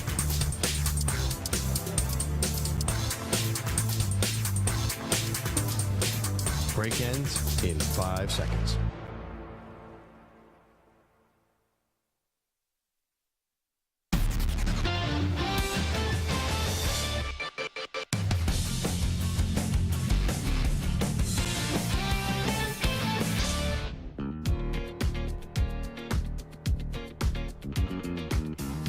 This portion of the show is sponsored by the United States Postal Service, introducing USPS Ground Advantage, reliable and affordable 2 to 5 day package shipping. The United States Postal Service. Welcome back to Maggie and Perloff. Maggie Gray, Andrew Perloff. Something big is happening in our studio right now. Something big is happening. I have no idea what's going on. A couple of things are happening. Right now, Perloff's headphone jack is being worked on, like the NASCAR pit crew of our IT department is in here trying to fix this during a commercial break. But not just that. Now I'm delighted to have the Spanish voice of the Yankees and the Philadelphia Eagles. Ricky Ricardo is in the studio. Ricky, can you pop on a mic here, right here with Ackerman's Ricky, mic? I want you to share this moment with me because... Well, I knew you had to see Welcome to the show. Well, I had to see it's this. good to be here. But this is something that Maggie has never seen in her lifetime. Don't. So that's why I just think it's really nice of us to educate her what a championship ring looks like. There you go. So Ricky wanted to drop by and had this 2022 NFC Championship ring and show it off, and he let me bring it in here. Wow. Wait. It is beautiful. Wow. Hold on one second. First of all, just the Bills have won conference championships. They just never won the big one. Mm-hmm. I have the big one from 52. Of course. So this is the little brother to the big brother. This is beautiful. And then I open it up. This is gorgeous. Put it on. Oh, my gosh. So you Ricky. can feel like a conference champion. I know. Wow, this is heavy. Yeah. This is the real deal here. Any diamond count or anything like that? You know what? He didn't. There's no video to this ring, and there's Don Smolenski today with a great speech, and let's take it to the next level, and we'll meet in Vegas this year for the Super Bowl. Rah rah, yay team! But Reed, this has your name on the side of it. That is cool. Yeah. Was it the team wasn't there though, right? This was players show up next week. So this was got you in the conference room This is the there. whole organization. Okay, you got everybody in that. I love that. Merrill Reese, myself, Yeah. Ricky, I mean, obviously everyone knows how talented you are as a broadcaster. We play your clips all the time. Thank you. Both Yankees and also for the Philadelphia Eagles. Put it on. Go ahead. I can do it. Oh no. There you go. It's stuck. I can't get it off. It's like when you said you lost the Randall Cunningham. Where do you put? You have the championship ring. Where are you supposed to put it? This is where the wedding ring is. This is me and my wife's jewelry box. We have the Yankees gave us a Tiffany jewelry box for Christmas a few years ago. Oh my gosh! All the heavyweight stuff goes in there. So when is Aaron Judge coming back? Ricky Ricardo's in our studio right now. Your guess is as good as mine. Yeah, half past never. I actually like this a little more in some senses. I find Super Bowl rings a little gaudy. This is really I can't classic. wear the Super Bowl ring. It is so big that it cuts. The diamonds cut my other fingers, like the ones on each side. Champagne problems here, Ricky. Yeah. This one... I can barely wear my Super Bowl ring because the diamonds are so sharp they cut my skin. They cut my skin. So, We're all crying for you. This one I'm going to wear proudly. No, that's fantastic. When you go to an event, Ricky, don't you wear it, though? I mean, say you're signing. I have no idea. Are there occasions where you want to wear the Super Bowl ring? These players only wear it when they're doing signings and things. They don't usually walk around. And this box has lights in it. Yeah, that's cool. That box is cooler than anything I own. So, okay, so how what do we much? think How about... much? How much could I buy this off you for? It is only a championship ring, a championship game. It's. It says Ricardo on the side. Yeah, you don't want something that has my name on it. And I have to pay tax on this, by the way. Oh, you do? I think it's noteworthy in this building too. Five figures, heavy. Oh, okay, that's a little bit more. Wow. I do think it is noteworthy that a Philadelphia team has a ring more recently than any of the New York teams and your Yankees. I'm sorry, I just want to point that out. Sorry. I'm waiting for the World Series ring to kind of match this. You know what? The funny thing is, there's only been one hometown announcer. I'm not talking about the national guys. Okay.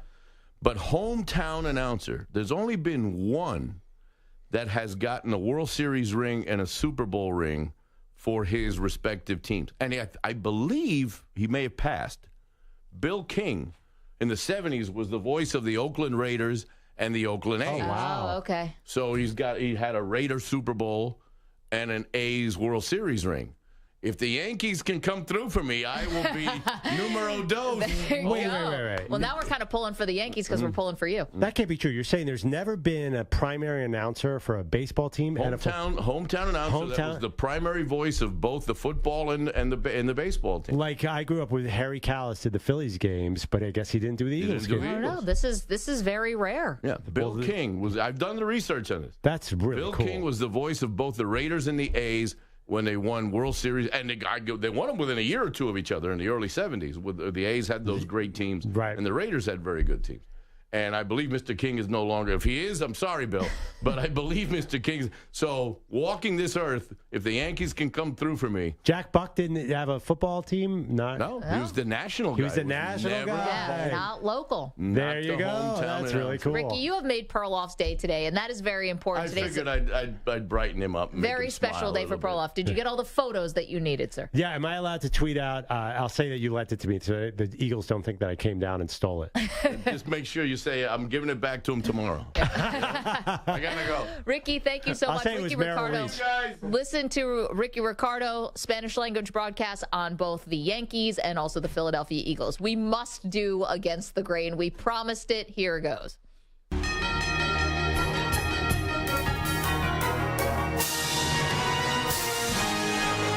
Against the Grain. All right, Maggie, it has been list season for us at the Maggie and Perloff Show. And guess who else has been doing that? Everybody. Now, one of the big lists out there now is Jeremy Fowler of ESPN sort of polls executives and comes up with a top 10 at each position. Quarterback made a big to-do the other day, but it was pretty non-controversial. The wide receiver list has taken off a little bit because he had Justin Jefferson number 1 from the Minnesota Vikings. Again, this is a poll of NFL executives, coaches, scouts, and players. Justin Jefferson number 1.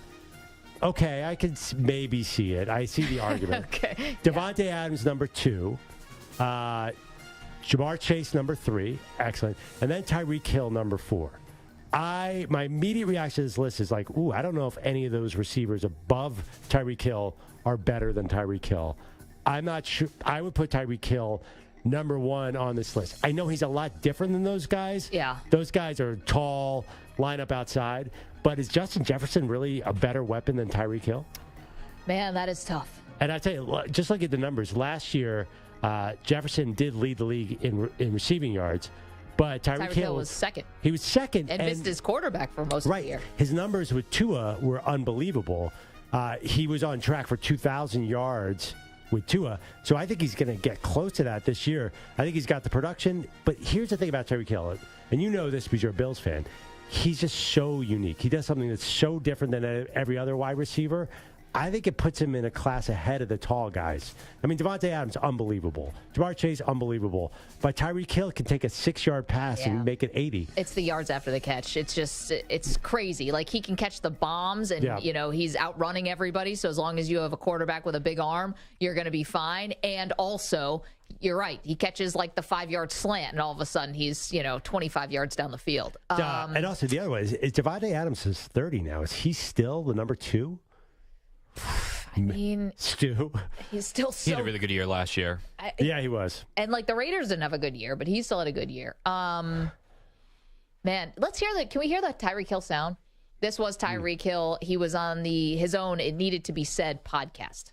I will break 2,000 yards next year, bro. And all I'm going to say is 2,000 yards was on my bucket list to get, bro, before I leave this league. And y'all think the cheater going to leave without doing something he promised himself he going to do as a Jet? I got y'all, baby. 2,000 yards and another Super Bowl. We getting that. Believe that. The 2,000 yards might be a tad easier to believe, even though I think that the Dolphins are a legit Super Bowl contender for sure. I'm with Tua on this. He said it the other day, yesterday, and I 100% agree. Their defense is good. They brought in Vic Fangio. Their defense is much better. And if Tua's healthy, like why wouldn't Miami be a Super Bowl contender? Cool. But with that 17th game, I think that Tyreek Hill is right. I mean, listen, Justin Jefferson had 1,809 yards, and Tyreek Hill had 1,710. You can get to 2,000. Yeah, I think so. I think Justin Jefferson maybe. The Vikings might take a step back because they were 13-4 last year with a lot of luck. So, and Devontae Adams, we have no idea what's going to happen with the quarterback situation. I don't know if you factored that in there. Jamar Chase is pretty darn good. he's incredible. He's 23. I can't believe that. So he's top notch. Your guy, Steph Diggs, by the way, number 6 on this list. Cooper Kupp's 5, Steph Diggs 6. A.J. Brown 7. I was surprised he was that high. 8, DK Metcalf. 9, Terry McLaurin. 10, CeeDee Lamb. The honorable mentions, the one that is making people mad. Deebo Samuel did not make the list. Mike Evans, T. Higgins, Garrett Wilson, Jalen Waddle, Devontae Smith, and Amon-Ra St. Brown, who we both love on the Lions. Yeah, I mean, listen, not everyone can make the list. Like, you're talking about great receivers, but, A.J. Brown, Devontae Smith, like, same team. They're probably going to take some votes away from each other. I think it's too funny, too. I think you're going to see a lot of churn because young guys like Amon-Ra St. Brown are probably going to – they're like 23 years old. They're going to step up and push some of these older guys off. I love Amon-Ra St. Brown, but system. Sorry. I'm sorry. Maggie, I'm surprised that you're not more up in arms. Like, I love Cooper Kupp. He had a historic season. One incredible, historic season where he almost got to 2,000 yards. Yeah. Stephon Diggs has had 5 years over 1,000 yards, multiple years over 1,200 yards, 1,100 yards. Cooper Kupp's had one other year over 1,000 yards. He's hurt all the time. He's a very good wide receiver. And I'll add on to it. Steph Diggs doing it in bad weather. I mean, it's totally – listen, I could scream from the hilltops about Stephon Diggs. It always lands on deaf ears. But Bills fans know what he is. I just hope he's happy this year. Jeez. Yeah, I just – maybe I'm looking at the list and I'm saying, like, Cooper Kupp is great. But, like, to put him number 5 right now feels a little bit high compared to some of those other guys. Yeah, after last year, I'm actually surprised that Kupp made it that high. There's a stat called catch percentage, by the way, and all this Diggs is really high on that list. So that's why the Bills traded for him. So is Tyreek Hill. To be that good and get all those targets and still catch over 70% of the balls thrown your way, these guys are outstanding. It's sort of a golden age for receivers. And to me, just Tyreek Hill is the one guy I'm like, oh, I do not want to face that guy. Yeah, he kind of is for me too. And we love Jefferson. Yeah, and we love it. And Devontae Adams. I mean, listen, Devontae Adams by the end of last year was so hot. You could just throw a balloon to him. But what are they going to do in the Raiders? They just throw the ball up in the air, and he would somehow beat 3 guys to catch the ball. But I think he's going to be lost there with the Raiders. Sorry, Stu. Well, we'll see. Jimmy G, I don't know. To be honest, there's no one lower on his own team than Stu Kovacs. It does say Stu something, hates though, his team. like a guy like Devontae, Tyreek Hill, Steph Diggs, when they can do it on multiple teams, multiple systems, multiple quarterbacks, that pumps them up so much because now it's not just, it's just Aaron Rodgers and it was just Stafford. When you can do with so many other different quarterbacks and different systems and teams, that's a big deal. Definitely. But Stu's more into his SEC quarterback fantasy team than he is to his actual teams right now. More potential there.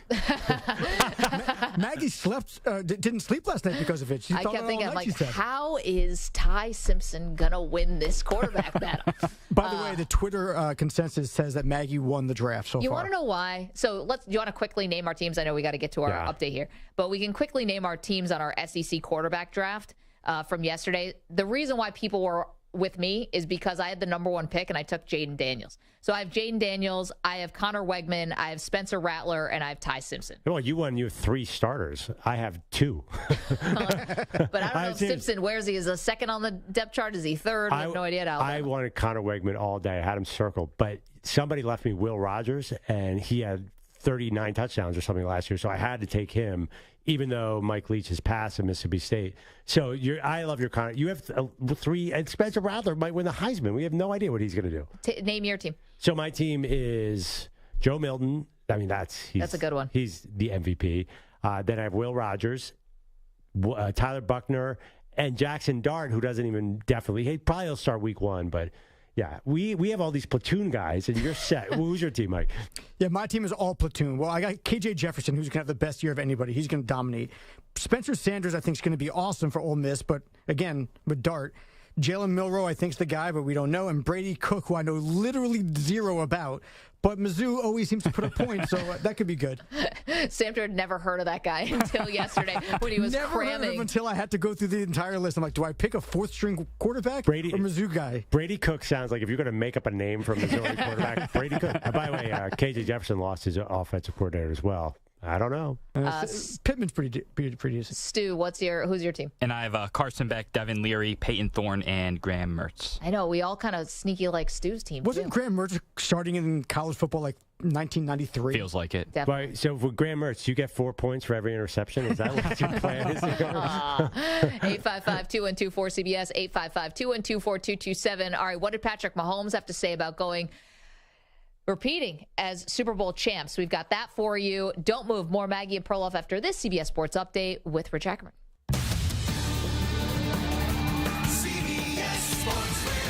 Sports Flash. Oh, the great start by the Tampa Bay Rays is all but just about wiped out. The Orioles defeated the Dodgers in the rubber game, or I should say in the final game of that series, 8-5, getting a home run from Gunnar Henderson, his 15th, as they scored 4 times in the first and never looked back. They're now just a half game behind, a half game behind the Tampa Bay Rays, who are trailing the Rangers right now 5-0 in the bottom of the 8th. Jonah Heim just extended the Texas lead with a 3-run homer in the 8th inning for the Rangers. Right now, top of the 4th, Boston and Oakland, and it's the A's in front by a score of 4-2. J.J. Bleday, his 7th home run for Oakland. Justin Turner, his 15th for Boston. Pittsburgh defeated Cleveland by a score of 7-5. And also right now, top of the 6th, it's Houston with a 4-0 lead over Colorado. In the National League, top of the 8th, St. Louis in front of Miami by a score of 6-3. Brian Delacruz has now homered for the Marlins. Nolan Gorman hitting his 19th for St. Louis. And Mark Daigneault gets just gets an extension from the Oklahoma City Thunder. I'm Rich Ackerman. Hey, it's DA. Be sure to listen to CBS Sports Radio at home. Ask Alexa to play CBS Sports Radio. CBS Sports Radio.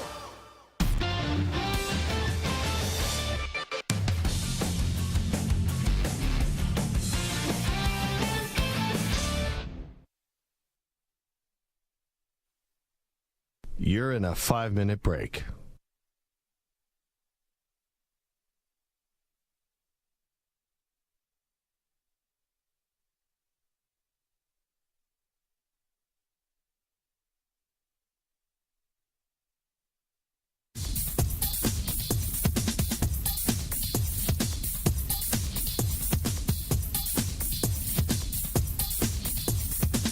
4 minutes, 30 seconds remaining.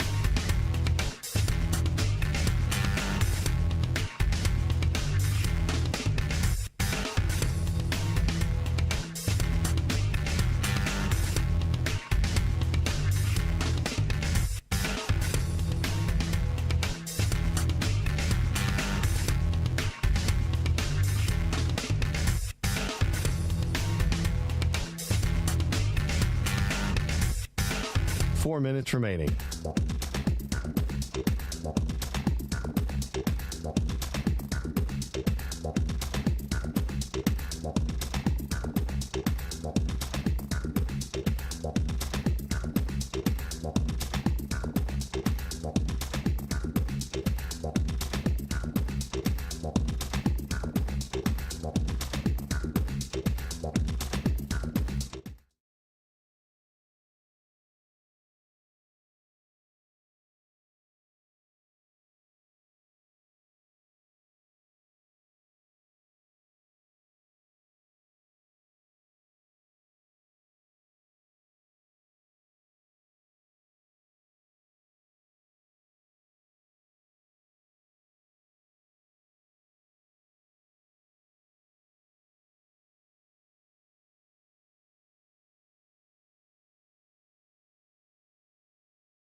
Five seconds remaining.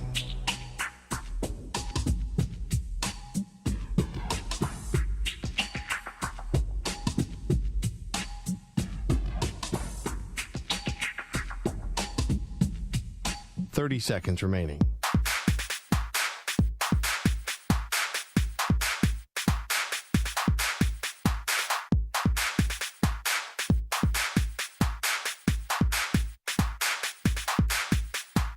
Seconds.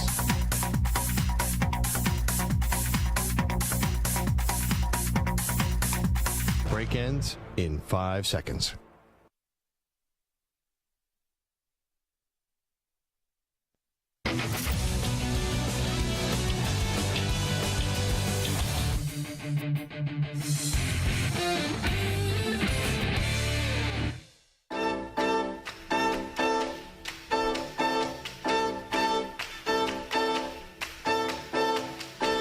Perloff. Just got this news coming across the wire here that Pac-12 media days are Friday. It's just like a day. But Deion Sanders will not be there. He has to undergo another surgery to remove blood clots in his leg. Now, we knew that I knew that he had his big toe amputated and the toe next to it because these blood clots, Perloff. I didn't realize he had both sides of his calf on that same foot also amputated. Yikes. Very difficult. So he's going to miss the Pac-12 Media Days, which, listen, someone's going to have to explain what the Pac-12 is doing here. I don't understand why you'd have your Media Days on a Friday in the summer. Like, the SEC is taking a week here. Like, the Big 12, make it during the week so that the media, like, we're working, we're talking about it, your clips are getting out there, we're playing them on our radio shows. Isn't that the point? Yeah, I mean, you always get that vibe from the Pac-12 that they sort of want to do a Friday news dump for anything involving the conference. Well, why are you going under the radar on a media day? I don't know. Is there a lot of good news to share for the Pac-12? Listen, they've got all these incredible quarterbacks. Like, yeah, but I mean, as like an overall strength of conference, like where the conference is going, I think it's been messy for a while now. So anyway, I don't know. I'm not sure. That's the one conference where I'm not sure they want to talk. They want to talk about the teams, but they probably don't want to talk about what's happening with the conference. I don't know. I mean, the Big 12 is losing Texas and Oklahoma. They're out there. I mean, you got to, this is the point. You're trying to get media hype. Anyway, so Deion Sanders, which would have been the biggest draw, of course, of Media Day, Pac-12 Media Day, is not going to be there. So that's one less thing that they have going for them. Hopefully Deion is well enough to be coaching week 1 when Colorado is facing TCU, right, in their opener. Is that right? Yeah, no, I think it's going to be a hard year in Colorado, especially if he's hurt and he's not really there. Yeah. This could almost be like a redshirt year. Maybe. I mean, they turned over so much of the roster. Right. If they're without Deion for any part of that, it's going to make it twice as hard. It's already going to be hard to get everyone on the same page in such a short amount of time. Right. I think even with Deion there, I think everyone should lower their expectations. He's going to get so many headlines. If he was 4-8, that's fine. Nobody should kill him for that. No. But I think we kind of will make fun of him because he's so brash and he raises expectations just by being Deion. It's almost unfair to the program. Don't you think they're going to have an off year? How can they turn over this fast and play like a real schedule and learn how to play with each other and gel and win football games this quick? If they do, I mean, man, kudos to them because that would be an all-time turnaround. I mean, if anyone could do that all-time turnaround, it's probably Deion Sanders. As far a coach, not as a. Why do you say that? Because I think that he's going to have a way of getting people to fall in line behind him. I don't think if you're Deion Sanders, I don't think you really have to sell yourself to the program. Like your playing career is what sells you, right? Yeah, but that's never, ever worked in the history of college football with any other coach. Yeah, but there's never really been somebody like Deion Sanders in terms of like all-time great player who then became a college football coach. Like an all-time great player. I'm not talking about a Pat Fitzgerald who was important to his own program and was a good player. There's got to be. I don't know off the top of my head, but it's got to be some great. I mean, Heisman guys have been coaches, haven't they? I go to Heisman nights, and there's definitely coaches walking around. I mean, Spurrier, obviously. Yeah, Spurrier won a Heisman. It was great. All right. Well, it does seem to me like, maybe I'm thinking Clyde Drexler, obviously. All the basketball guys have failed immediately. Clyde Drexler, Chris Mullen, Patrick Ewing, none of those guys could win anything. So I don't think it's a given that Deion is going to be able to lift a program up by its bootstraps. Right. But if you're asked, it's going to be tough. It's going to be tough. And if he's got these major health concerns, which he had at Jackson State, obviously, he had to miss a few games to take care of some health issues there. It's just going to make it all that much harder. Can we listen to Patrick Mahomes, please?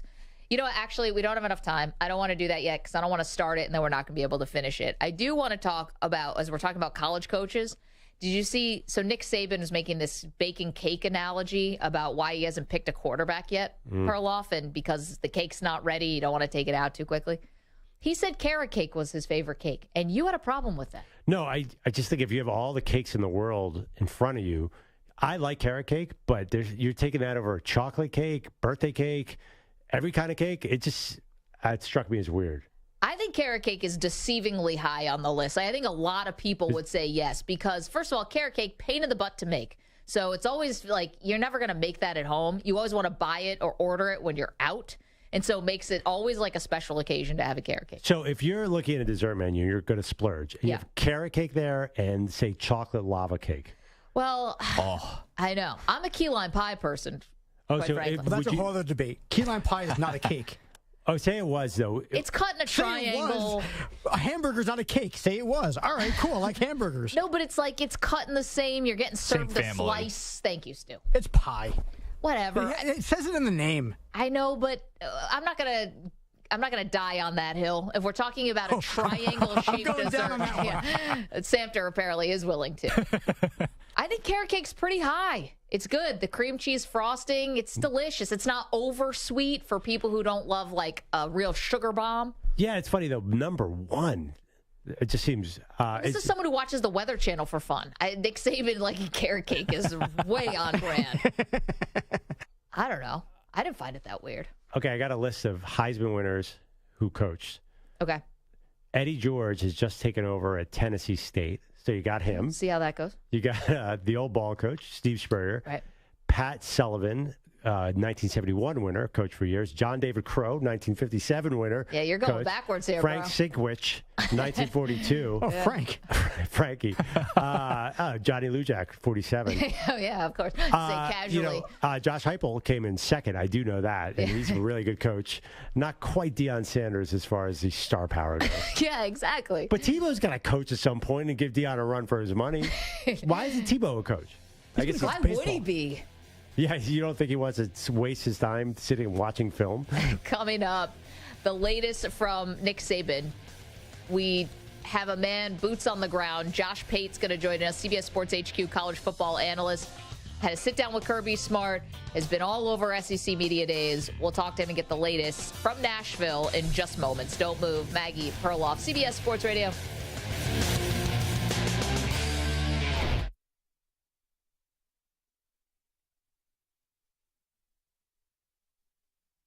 You're in a 5-minute break.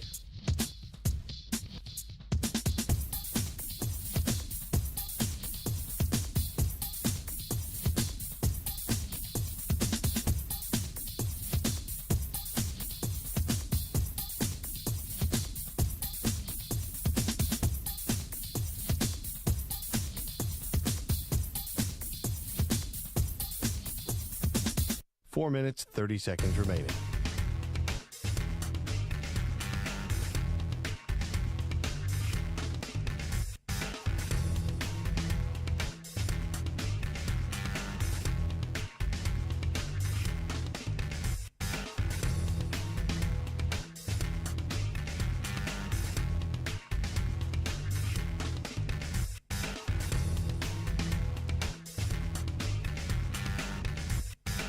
Four minutes remaining.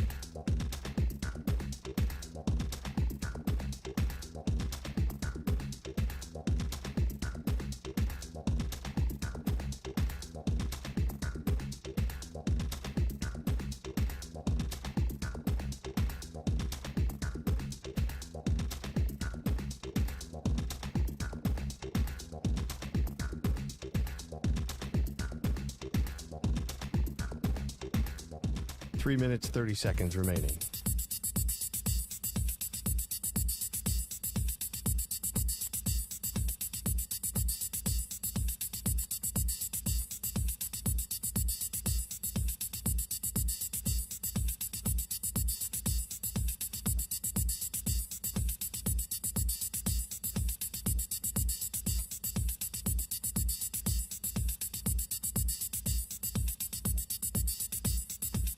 Three minutes remaining.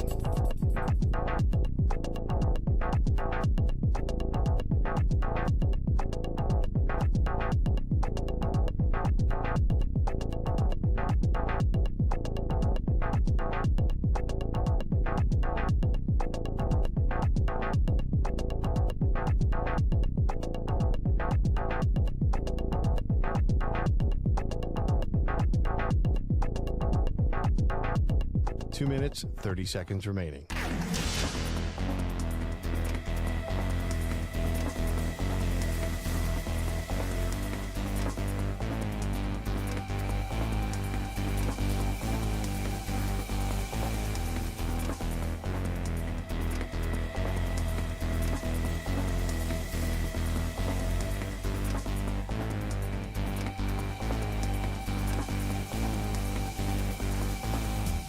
Two minutes remaining.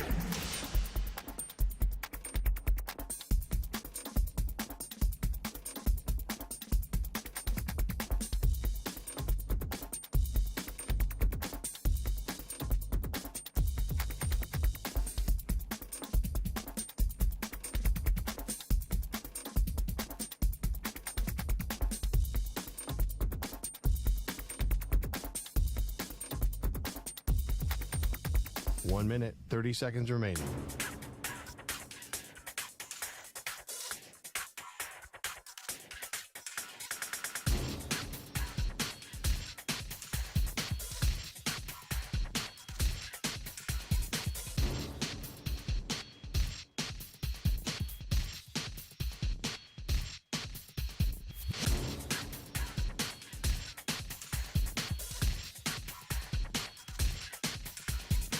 One minute remaining.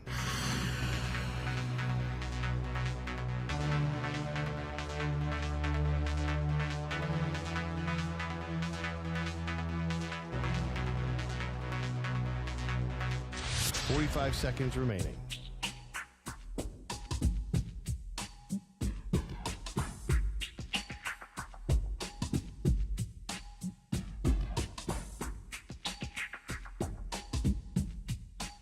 Seconds remaining.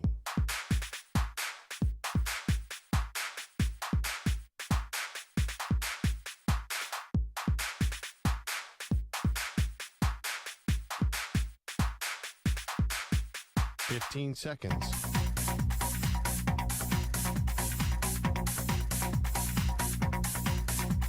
Break ends in 5 seconds.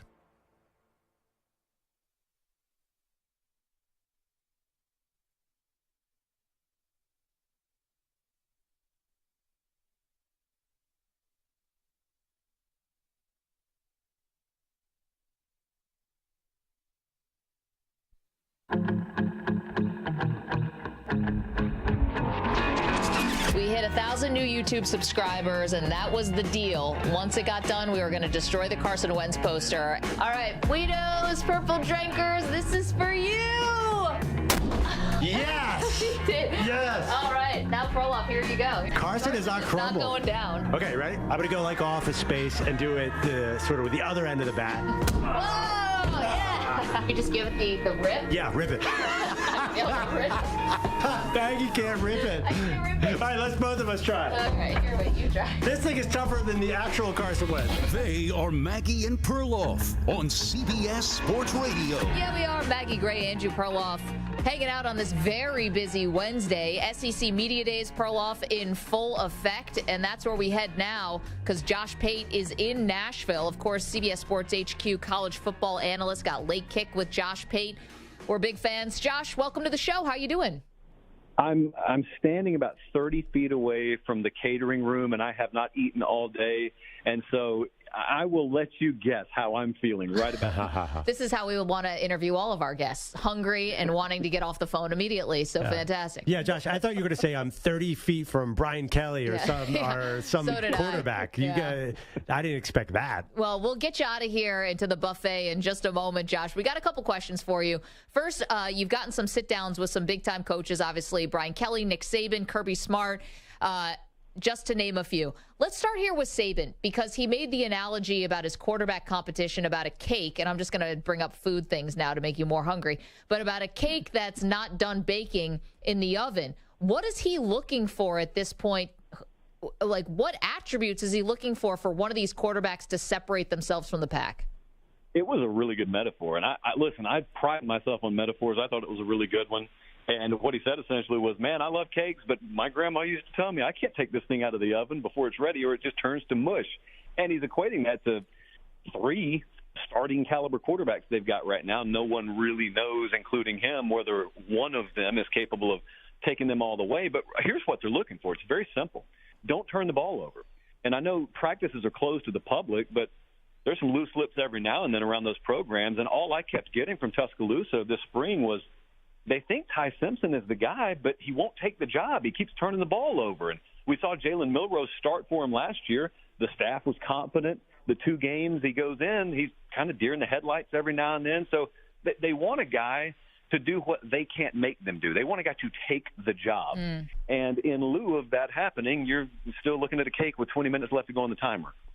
Josh, but if you're thinking about Alabama and you're trying to pick a title winner, are you downgrading Alabama because they haven't decided their quarterback? Or, because I was thinking back to some of Nick Saban's earlier teams where quarterback wasn't always that huge strength that we've seen in recent years. Can Alabama, still have a big run here, even if they're not settled at quarterback? Yeah, here's where it's going to get really fun. So this quarterback competition is taking all the air out of the room, and people are kind of having it lost on them. They are loaded on the offensive line. They have about 3 or 4 deep worth of quality tailbacks, good blocking at tight end, which they hadn't had the past couple of years. In other words, they're fully equipped to just bludgeon people the way they used to. And they got a much better secondary this year than the one you saw get torched against the likes of Tennessee last year. I really think the opposite of what a lot of people think. I think they're fully capable of winning the SEC. I think they're capable of being the best rushing offense in the SEC. But people have gotten so used to Mac Jones, Bryce Young, Tua, they kind of forgot Bama can do that. And Nick Saban, if you know how to read him, he alluded to that. He showed his cards today. They're going back about 10 years. And if they do it this year, it'll be because they go sledgehammer instead of fireworks. Josh Pate is joining us, CBS Sports HQ college football analyst. Late Kick with Josh Pate. Check it out on YouTube. You know what I thought about Saban? And I'm just going to make Josh even hungrier here, because Saban actually felt good enough to go on a trip to Italy with Miss Terry this offseason. I'm like, oh, he's got to be feeling real good about this team. No way that Saban leaves the continental United States if he doesn't feel great about his team. Josh, you also sat down with Brian Kelly. Obviously, they come in with a phenomenal quarterback in Jaden Daniels. They have a stacked team. What was your biggest takeaway from Kelly? Kelly's brutally honest. It's just I appreciate him so much because he'll just answer questions, not really ever trying to hide a whole lot. For instance, their problem is the inverse of Alabama. Their problem, or red flag if you want to call it that, this year is their secondary got gutted. And they just went and took an entire secondary out of the transfer portal. Like, they are completely overhauling their secondary on the fly in the most non-traditional manner possible. And he just flat out said, hey, if you're being honest, you should call that a red flag. If I'm being honest as a coach, that's kind of inexcusable. You don't want your team to be in a situation roster-wise where you have to do that. Now, he did say, well, that's because I'm kind of new here. You know, down the road, we won't have to do that as much if we recruit the way we're supposed to. But the other thing to think about is, look, when we get in these big games, when we get in the Alabama, LSU kind of games, you can talk all spring and summer. It really comes down, like it did last year, to a couple of third-down plays, comes down to a bounce of ball, comes down to one possession, turnover here and there, or it comes down to a busted coverage in a secondary. And if that's what it comes down to, that's what it comes down to. You can have all the good quarterback play, and you can have promising returns from that wide receiver group. It's just when you get in the weeds in the fall, it's what's so beautiful about it and what's so maddening as a head coach. You can talk all you want to. It really comes down to about 5 or 6 possessions that are going to determine whether you're 8-4 or 11-1. But they have the horses to do it if everything goes right. And I'll also say this, for anyone out there thinking there may be a flash in the pan sort of threat to LSU last year, it's not. I'm not guaranteeing you they're winning anything. I'm telling you they are here to stay. And the other foolish talking point this time last year around Kelly was, oh, he's not a fit at LSU. And you notice how that quickly went away when they started winning. I think what people are starting to see now is he was always a fit in the South. His personality actually fits in the South more than it did at Notre Dame. It's just people kind of never knew it because I don't think until recently he let his real personality shine through. We're talking with Josh Pate. We kind of read into Kirby Smart's comments, the Georgia coach, about the driving incidents. Sounded a little bit like young people will make mistakes and kind of boys will be boys. It didn't quite satisfy both Maggie and I as really taking enough responsibility for how serious the problem seems to be in Georgia. What's been the reaction down at SEC Media Days to how Kirby's been handling this situation? Well, so I will put myself at a little bit of a disadvantage because I didn't get to hear him in the main room, but we got him face-to-face. And I'll give him some credit now on the flip side. He didn't really run from him when I talked to him about it and said, look, there are things that are happening here that are inexcusable, and we take responsibility for it. I'm trying to figure out a way to fix it. It's not like there's a magic button you can hit. What's had them so been out of shape at Georgia is the AJC reporting, and there's been news on that today, but the AJC reporting that kind of took the next leap from the street racing culture, speeding tickets, to covering up for sexual assault, and all of a sudden that gets really heavy. And all of a sudden, you better come with a few more facts apparently than we're come with when you make that allegation. And so, down in my home state, I live in Georgia. I'm from Georgia. That has been the talk, which is so crazy because you got back-to-back championships from a team that previously hadn't done it in my lifetime, and you would think that's what they'd be awash in. and all of a sudden it's been nothing but off the field stuff this spring and summer. It's a problem. They've got to deal with it. They know that. I think some players in the program have taken it upon themselves to be, more a leader type on that front, because the bottom line is everyone's going to get behind the wheel every day, and they're about 85 of them doing it. It's tough to make good decisions across the board, but that's kind of how you have to live now, because you've lost yourself the benefit of the doubt. Josh, I mean, is this maybe teetering on a situation where, listen, it's hard for programs to deal with losing, but it can also be hard to deal with winning, and winning at this high level and all the spoils that come with it? Yeah, I call it the consequences of success, and all the big ones have dealt with it. Clemson, Clemson. Remember a few years ago, Clemson had beaten Alabama a couple of times in title games, and the big talking point was, has Dabo passed Saban by? Has Clemson passed Alabama by? And if you said no, the logical retort was, well, who's going to stop Clemson? Their schedule's so easy every year. They're recruiting lights out. What's going to stand in their way? Well, my answer was always Clemson could stand in Clemson's way. That's what could happen. Well, they're asking the same question about Georgia now. What could slow Georgia down? Well, I mean, what's been detrimental to them so far this year? It's been Georgia. Georgia has gotten in Georgia's way. And so that's why there are no guarantees in this stuff. Everyone thinks once you get the ball rolling, then it's easy. No, you just find out there's a new set of potential issues, and that's not even to start dealing with the issues potentially tied to complacency or staff churn and the million other things you got to worry about. That's why you get paid a lot of money. No one feels sorry for you, but it's like a tightrope walk every day of your life. You can't have a bad day. Talking to Josh Pate. All right, last one for me before you get onto the food table over there. Yeah, what are you going to eat first? Yeah. Is there barbecue there? Got this, listen, this makes me sound really, really ridiculous, but they've got this big bowl of corn here, and it's got all the seasoning and, different cheeses in it. And I swear to you, it's the craziest thing. I swear to you, I'm no vegan by any stretch. I have just walked past the entire meat station. I've just loaded up on that corn, and I may pay for it later, and I admit that, but I love this corn. Man, wow. You really are hungry. The corn's starting to look like the number one thing. Maybe the Big Ten media days. But there you go. Hey, Josh, give us a sort of a sleeper team like last year's Tennessee team, an SEC team that maybe we're not talking about enough that could be really good. Yeah, look at Kentucky. Kentucky is still in the more make noiseable side, if you will, of the SEC, and probably not topping Georgia, but they brought in Devin Leary, the quarterback from NC State, and everyone got way too high on Will Levis last year for my taste. Therefore, they automatically assume drop-off now that Levis is gone. I actually think they may improve at quarterback. They got a kid from here in Nashville at Vanderbilt named Ray Davis at running back. They also went and got Liam Cohen, the offensive coordinator that they lost for 1 year to the NFL back. And every player, to a man, that I talked to today said, dude, we think he's a wizard. We think he's the missing ingredient. We were depressed when he left. We were ecstatic when he came back. So I would circle Kentucky as one to watch. Josh, can't tell you how much we appreciate this. Great job on all these sit-down interviews. Fantastic stuff. And we'll catch up with you again soon. I'm eating a plate for both of you. I appreciate it. In solidarity. I know. We've been talking carrot cake on this show. Yeah. Now we're talking corn. Thank you, Josh. Appreciate that. Got a couple other food stories for you, too. But, yes. Oh, man. Now I'm getting hungry. Although I have to be honest, I hope, is Josh not hearing this now? Because I wonder about the hygiene of a big bowl of corn. How do people have their hands? At a buffet, at a media day, I don't know. Tongs. Tongs will do that. Yeah, but do you think do you just take a cup and scoop it in there and get a cup that's of funny. corn? Did you assume that the corn's on the cob or off the cob? It's off the cob. Oh, I assumed it was on the cob. Like you're eating a cob of corn. No, I think we said a big bowl of corn. I'm thinking it's just like loose corn. It's got my bad. I read that wrong. So, like street corn? Chomp. Like street corn is awesome. You better have some floss because that's going to get all up in your teeth.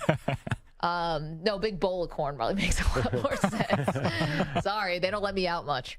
I've seen, by the way, if you go to Josh's social feed, he's a big, muscular dude. So for him to be eating corn, this must be some outstanding corn. Yeah, more of a meat and potatoes kind of guy. A couple other food-related items that we saw here quickly.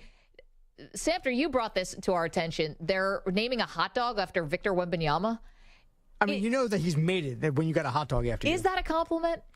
I mean, a hot dog, great food, summertime food, ballpark food. But if I could name anything to be named after me, I don't know if it's a hot dog. I'd rather have a sandwich named after me. Has there ever and been a hot dog's not a sandwich? Has a hot dog ever been named after anyone? I've never eaten a name-specific hot dog. I'm sure it has. But really? If you're Wembenyama, it's like you get to San Antonio, you're getting the key to the city probably. You're like the superstar in town. It's like, here, we got a hot dog named after you. I'd be like, pass. Well, I feel like a guy named Nathan had a hot dog named after him. Is that a real guy? Yeah, but you guys know about Nathan's hot dog a real guy? Oh, isn't there a documentary on Nathan's hot dog that's been making rounds? Hot dog, there's this new high-end hot dog store, that kind of thing. Like chefs are making hot dogs. Oh, I know. I knew all about the place in New York, the secret place. I lived above it. You had to go through an old-school telephone booth. Yeah. No, that's different. That's just a speakeasy that has like a hot dog place in the front. They serve hot dogs in the speakeasy. No, but there's like four-star chefs who are making hot dogs. Like you could get gourmet hot dogs. So hot dogs are having like a renaissance right now? Yeah, like hot dog, like chefs are making hot dogs now. It's a huge deal. Also, like that kind of ruins it, though. It's like this isn't a food where I need a chef to come in and fancy it up. You either like hot dogs or you don't. And there's only one way to make a hot dog. Like I don't care about your backyard barbecue hot dogs with the mustard grill marks. only. No. It's got to be a ballpark boiled frank and water. No, like that's grilled the only hot way dog to eat a is hot so dog, much better. and you only need two condiments: sauerkraut and mustard, and that's it. I'm with you on the mustard, but Samter, you're so off on the boiled hot dog. Grilled hot dog is infinitely better than boiled. No, you're losing your mind. Dude, this is your worst take ever. A water dog, like the soggy water, Stu's with me. You got to get the grill marks on there. But what do they make at ball games? You get the water dog, right? Yeah, you get the water dog, Yeah, and that there's like a that's the staple best. of the right. It's like hot dog at a baseball game. It's the water dog. People aren't like grilling hot dogs at baseball games. No, you get the one that revolves like yeah, that's at a 7-Eleven. Yeah. I'm not using that. So and Moist Wembenyama's is thing in the is called chat said Samter's crazy. Yeah. Well, they don't know what they're talking about. Dude. They also use the M word all the time. Like, come on, you can't have an M hot dog. That's for sure. So there's a place called Super Duper Weenie, by the way, in You Connecticut. said M word, right? M. M as in Michael. Okay. Yeah, I hope that's what they're using. M-O-I-S-T. I'm sorry. Yeah, I cannot. Samter doesn't like the word moist, but you're going to get us can't say canceled, and you're going to get the Weedos kicked out. No, thank you for the clarification. I feel like I've made that mistake before. Sheesh. So there's a place, Super Duper Weenie, in Connecticut. They have 14 different kind of hot dogs. The chef went to, what's the big one in France? Like Sorbonne or... Yeah, I think he went. He's like he does fine dining. He said, you know what? I'm going to open up an advanced hot dog place, and there's 14 different kinds of things you can do. You get you basically get chili on it, or you get some sort of sauerkraut. Like it's really good. Wait, we needed a 5-star chef to tell you to put chili on a hot dog? That's It's like almost- what I can't tell you. Frank and Jim do all the time. There's a half-a-mile line there at all times. It's an incredible place. You've never had a high-end hot dog. I know this sounds totally weird, but it's basically. It sounds dumb. It's not at all. It's really, really good. No, this is like when people try to do like, I'm going to put lobster in my mac and cheese. Like, first of all, Ooh, I love that. Yeah, hello. big waste of the lobster, guys. You're killing yourselves there. What? Secondly, why are we trying to fancy up to that degree mac and cheese? Isn't the best part about it is that it's a comfort food and that it's something you know and like? It's familiar. I think lobster mac and cheese has a pretty good power index there. People love that. Did you also say the Sorbonne is a place where you... what's the famous French culinary school? like Help the me out. French Institute or something like that? Well, in America, it's a culinary institute, CIT. What is it in France? Sorbonne is the actual school, right? Yeah. Anyway, where did the bear go to school? Oh, I'm not watching that show. The bear on Le Cordon Bleu. Le Cordon Bleu. Okay. Yeah, that's where this guy went. The hot dog, the Super Duper Weenie guy. I'm telling you, you can do more with a hot dog than you ever do. And Samter, I'm sorry, they've advanced beyond the water dog. I never heard it called a water dog. There's no reason to ever advance past that. But can we use your French accent one more time, please? Le Cordon Bleu. What's Cordon worse, Bleu. Perloff French accent or Perloff British accent? It's going to be a tie. Hello, Maggie. They both lose. No. I think my British is far more annoying. Meanwhile, Cam Smith, Open Championship, tees off like tonight in the middle of the night, Yep. right? Yeah. 1:30 in the morning. Or I was something. on that. Remember that hot streak of picking the majors that I had? Not so much anymore. I picked 2 in a row, and so I thought I was a genius. And I've been way off the last 2. RPC, so hot dogs should be simple AF. Thank you, RPC. Well, hold on. What does simple AF mean? Does that just mean plain? Talking about one condiment? You're talking about 2? We're not talking about 5-star chefs coming in and ruining it, with their fancy highfalutin Can I back Mike on one thing? Cordon bleu. Yeah. Ballpark Franks is the best brand. It's so much better. No, got to go Hebrew National. You guys are off on this. Yeah, no, so I'm hard. with Maggie on this one. Oh, okay, I actually don't know Hebrew National, but I've never had that either. I don't think. My daughter will only eat Does hot not dogs. go to the grocery store? I usually get Sabret. Is that a Oh, the Sabrettes too. Those is that are a good. mistake? I don't know. So my daughter will only eat hot dogs. It's her only form of protein. It's the only thing. So My we've kid been, too, for actually. years I've been It's doing Oscar Mayer, and then the other day I was at a grocery store and I saw Ballpark, and I'm like, oh, let's try that, and they're so much better. So I'll bet you Hebrew National is even a step up on that. Well, never had one. Because I gotta get the all organic, no nitrates. Because I'm one of those parents. I don't know. That it's like trying to find a healthy cigarette. I don't know what you're doing here with this hot dog. My kid also smokes a pack of Marlboros a day, so he's got that in common too. Pack of hot dogs a day, pack of Marlboros a day. He's 4. 855-212-4CBS, 855-212-4227. Coming up, we got a stunning admission from one Pro Bowler. We'll get to that in just moments. Maggie, Perloff, I'm being told it's National Hot Dog Day. That cannot be true. Oh, I think it is. That's probably every day. How's it not July 4th? I have a lot more for you. Don't move. We're back in a minute. You're in a 5-minute break.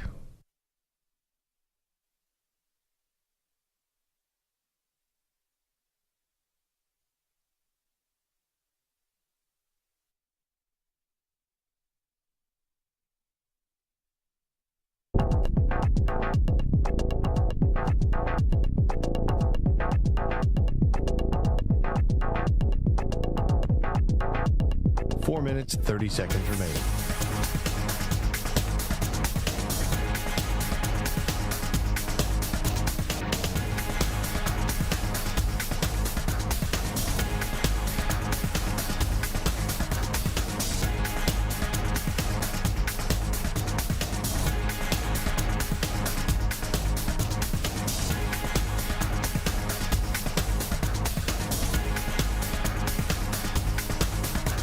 Four minutes remaining.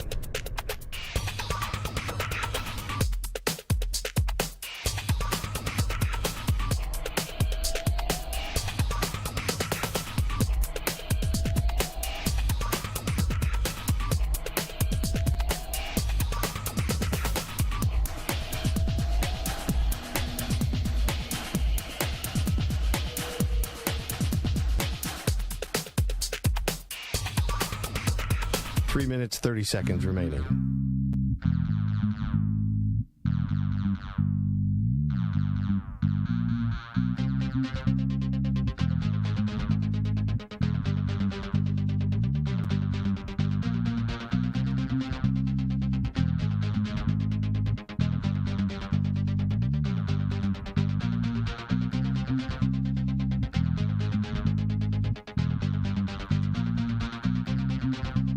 Three minutes remaining.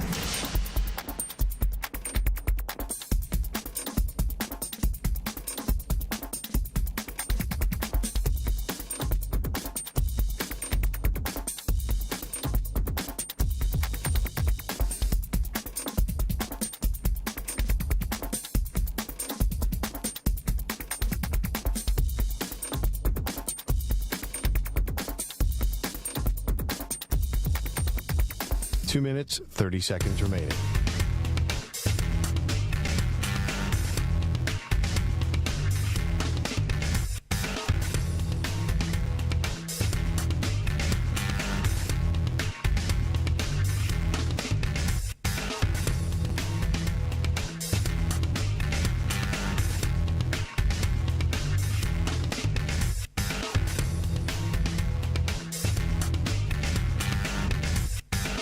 Two minutes remaining.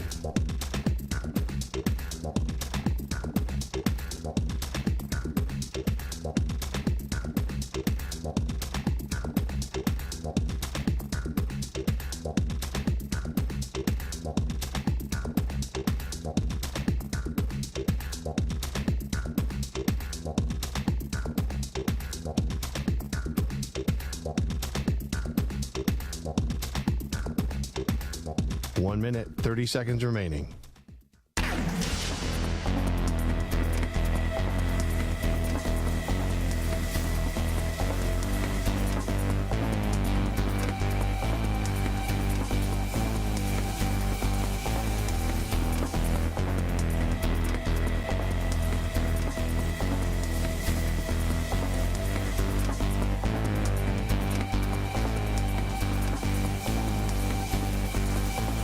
minute remaining.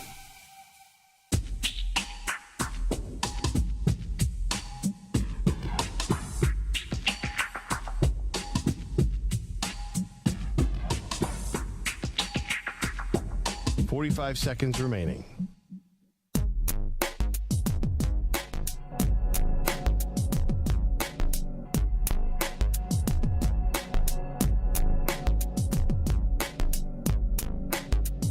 $30 seconds remaining.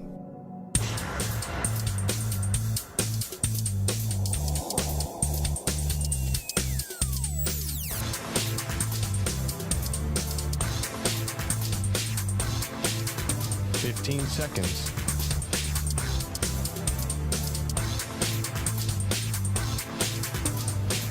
Break ends in 5 seconds.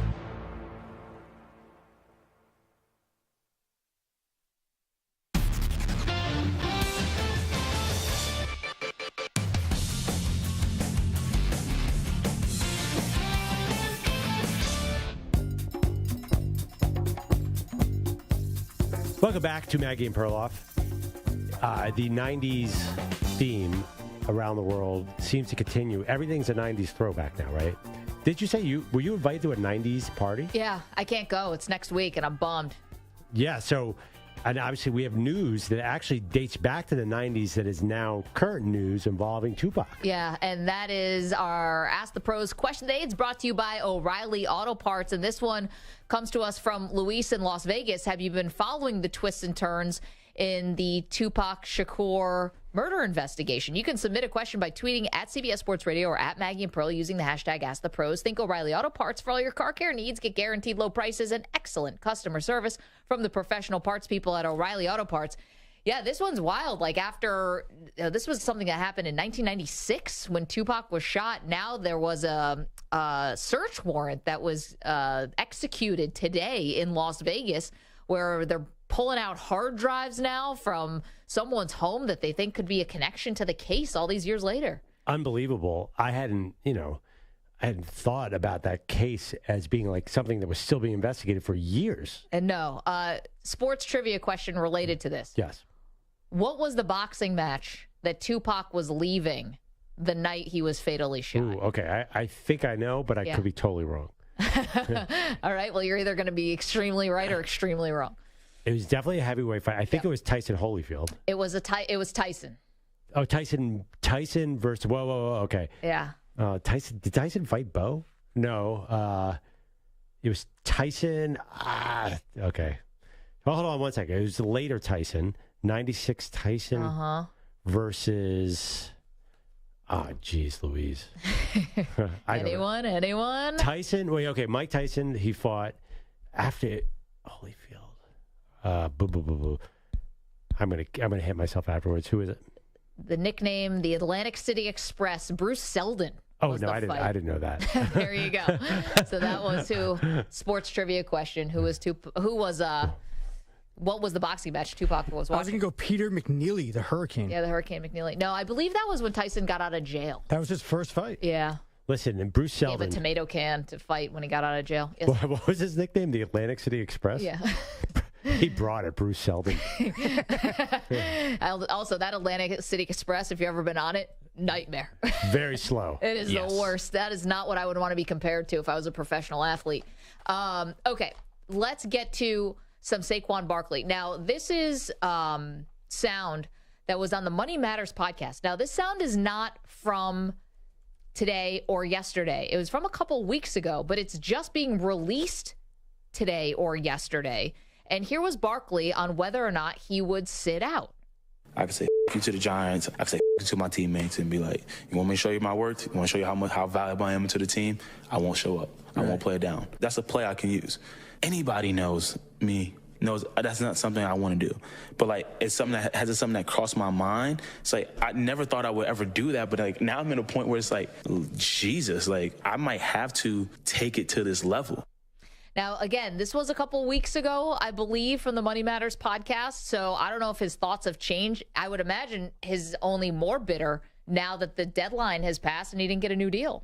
Yeah, I mean, I think if you take the first part and you don't add the context, he's saying hypothetically, I could do this. I could do it. I could sort of. I thought it was weird to say him that he could do that to his teammates because he's probably a very loyal teammate. Saquon seems like a very nice person. Yeah. I obviously don't know him that well, but the thing about it is, he doesn't. It's not really going to help him to do this. Like, what's he going to gain by holding out? There's not really a path to more money for holding out, or much more money. Is there something I'm missing here where he's going to get some big deal? No. It's never going to happen for him. You're kind of damned if you do and damned if you don't, right? Because say you hold out, then you're another year older, then you're just older, even if you don't have the wear and tear on your body, you're older, and they could franchise tag you again if they wanted to. And then if you do, say you turn in this all-time great season, and you're the reason that the Giants go back to the playoffs and win, maybe they make the NFC Championship game, who knows? And now you're used up. Now you're another closer year, another year closer to being 30, another year closer to aging out of your prime, and they could still franchise tag you again. So he's in a no-win situation. Well, and to be honest, he's already gotten paid more than almost every other running back in the league because he was the number 2 overall pick. So he's closing in on $30 million. If he got 2 franchise tags, he'd probably be the highest paid running back we'd see for a long time.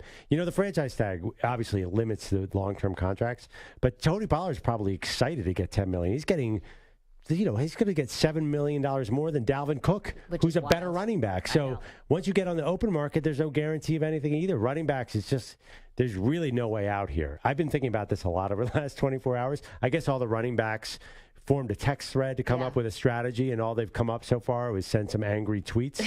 But flood the zone first. First, get your thoughts out there. First of all, I want on that text chain just because I think it'd be super cool to be talking to Austin Eckler and Derrick Henry and all those guys. But honest, I wouldn't know what to advise them. I don't think there's anything they can do.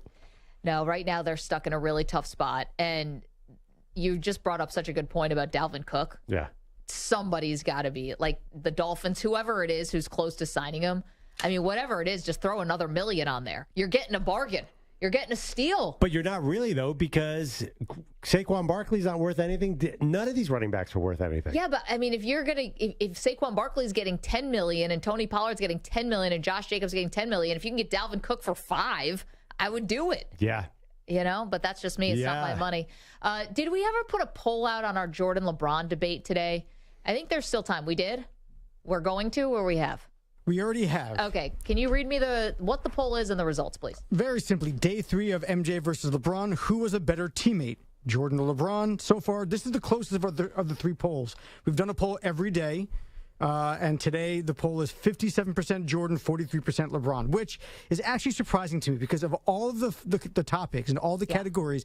This is the one where I think LeBron beats Jordan hands down. The fact that he's losing, I'm a little bit concerned. You want to know what this is? This whole thing's totally fakakta. That's what this means. It means people are just voting for Jordan because they don't like LeBron.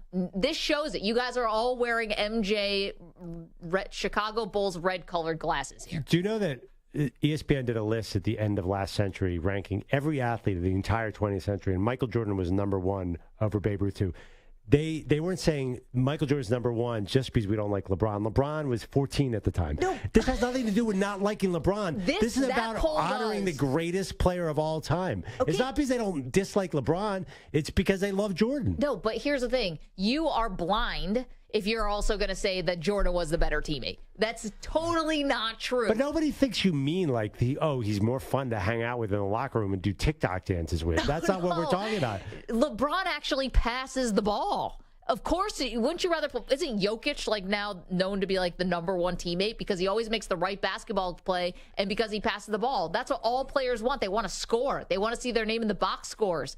Of course, LeBron would be the better teammate by that metric and by the I don't think this guy's going to punch me in the face today metric. But honestly, if you want to win a title, Michael Jordan's your better teammate, and that's what this list is about. It's about the greatest ever, not about the funnest to hang out with. Well, if you want to go to the finals, and if you want to give yourself the best chance to win a title, then you want to go with LeBron because he's been to 10 finals. Not really your best chance.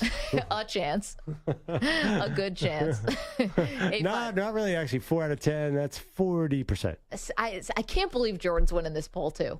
Is me and my case for LeBron James, are they going to win a poll at all this week? I think any poll where someone sees Jordan and LeBron, they're picking whoever they want. You could have won one. And Stu knows this because he's a diehard Laker fan, so he's been ride or die with LeBron the last couple of years. No, he hasn't. People just don't like LeBron. Stu hates his own teams. You have to remember that, though. He does hate them. But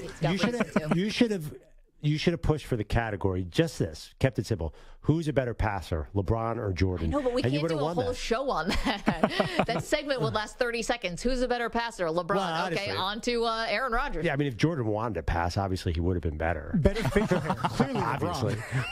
If Jordan was if someone had said, Michael, I don't think you can win the assist title, Gary, we all know he would have won the assist title. Love to score way too much. Jordan did care about scoring. He honestly Come on. That is a total misread of Michael Jordan. Oh my God, you think he cared about scoring?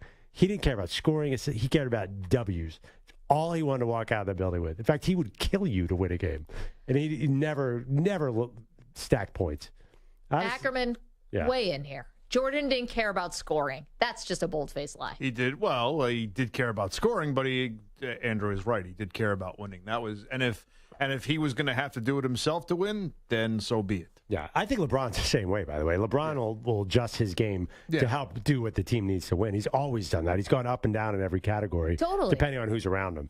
That's the thing. Maggie and I were talking about it. We don't mean to. I don't mean to denigrate LeBron, and I don't mean to denigrate Jordan. But you seem to be denigrating him. What did that guy ever do? No, I acknowledge. We already said, game for your life. Who do you want? And I did say Jordan. I understand. I'm not an idiot on this. I think LeBron's the second best player of all time, and the second best player of all time is pretty darn good. Basketball's been around since 1847, and he's the second great, in my opinion, the second greatest ever to play it. So it's not like I'm saying he's a chump.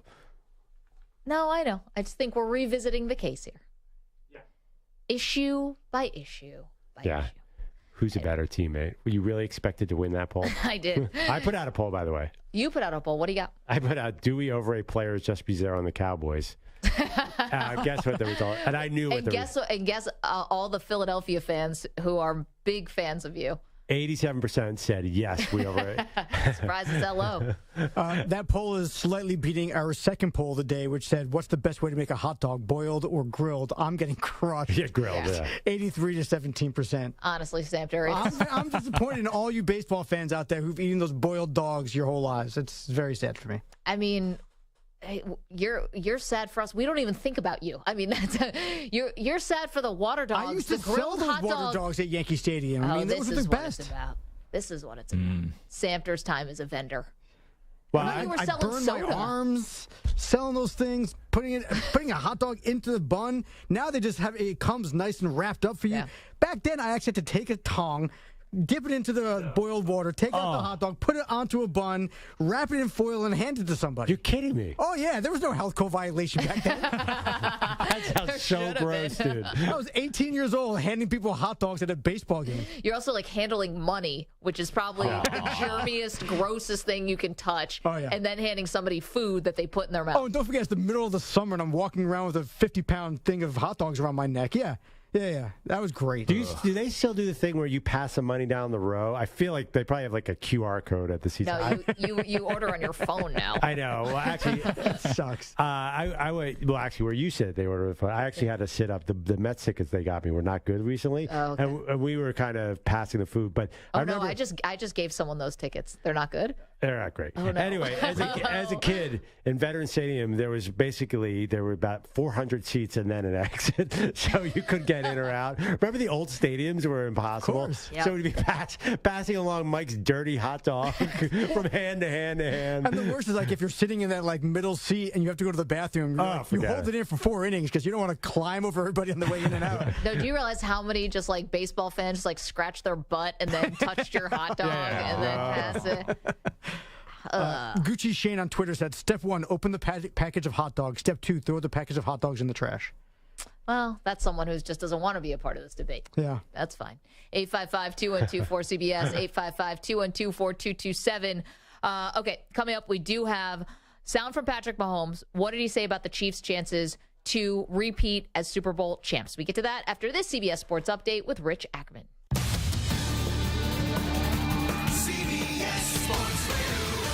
Sports Flash. Well, the Rays may lead the American League with 60 wins, but now they share the lead in the American League East as the Rays get swept today in Texas, their third straight loss. Obviously, Texas now has won 5 in a row, knocking off the Rays today 5-1. Jonah Heim with a 3-run homer to seal it in the 8th inning, his 14th of the season. And the Orioles defeat the Dodgers today 8-5, so those two teams are sharing the top spot in the American League East. Gunnar Henderson with his 15th home run of the season for the Orioles. Right now, top of the 9th, Houston leads Colorado by a score of 4-0. Top of the 7th, it's Oakland with a 6-5 lead over Boston. J.J. Bleday with his 7th home run of the season for the A's in this one. And a final, St. Louis tops Miami by a score of 6-4. The Brewers, they lead the NL Central by 2.5, looking to bounce back from a loss last night in Philadelphia, while the Reds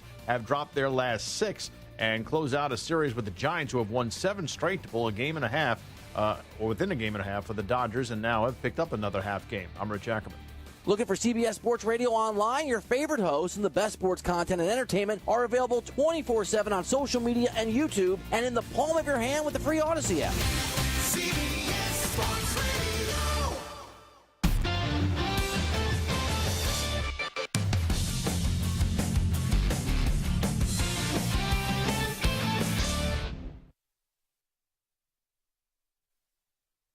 You're in a 5-minute break.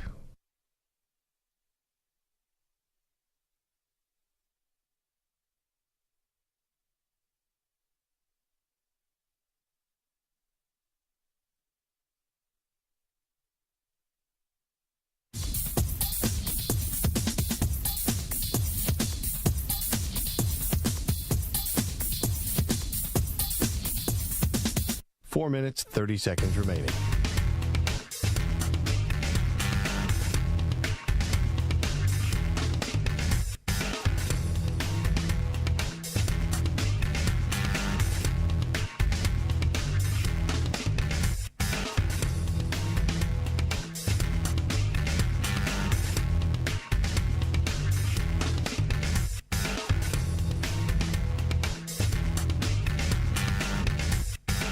Four minutes remaining.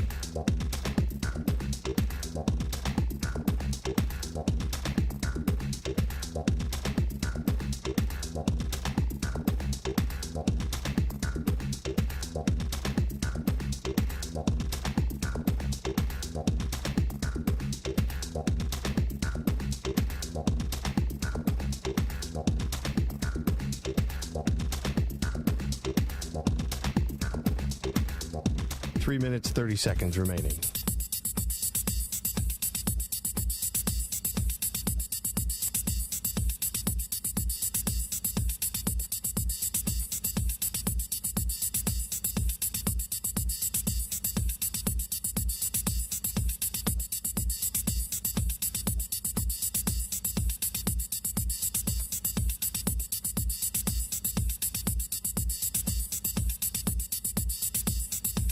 Three minutes remaining.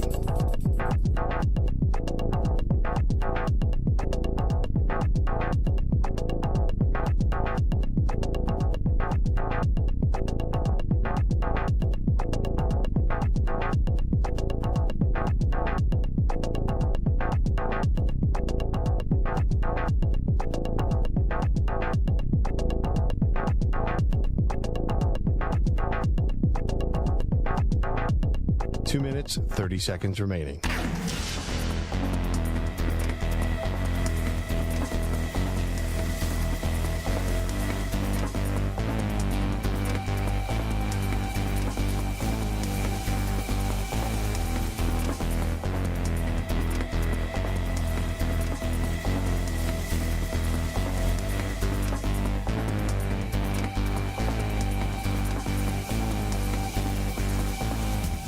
Two minutes remaining.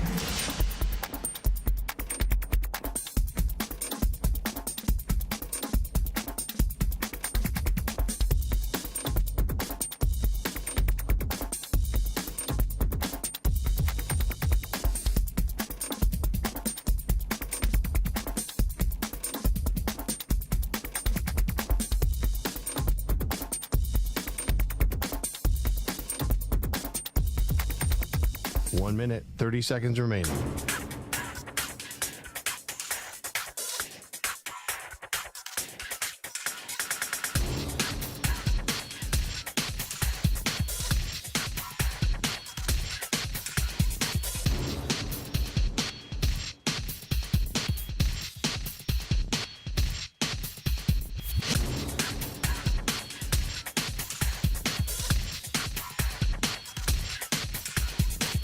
Minute remaining.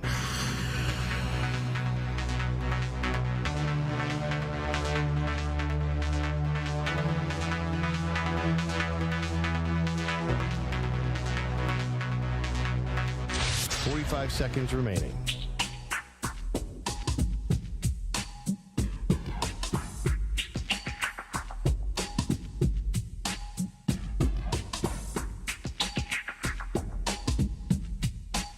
Seconds remaining.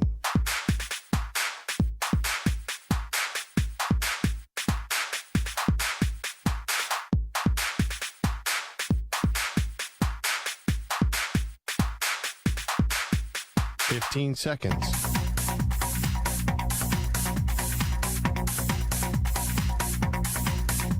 Break ends in 5 seconds.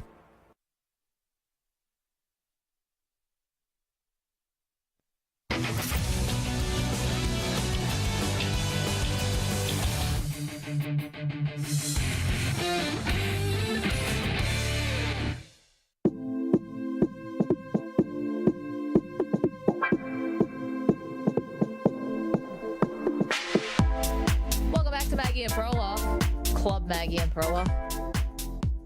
Speaking of the 90s, song reminds me of a 90s club. Doesn't it? Yeah. Not the kind of club. Not the kind of clubs I would go to. That was like. Sorry, that was funny.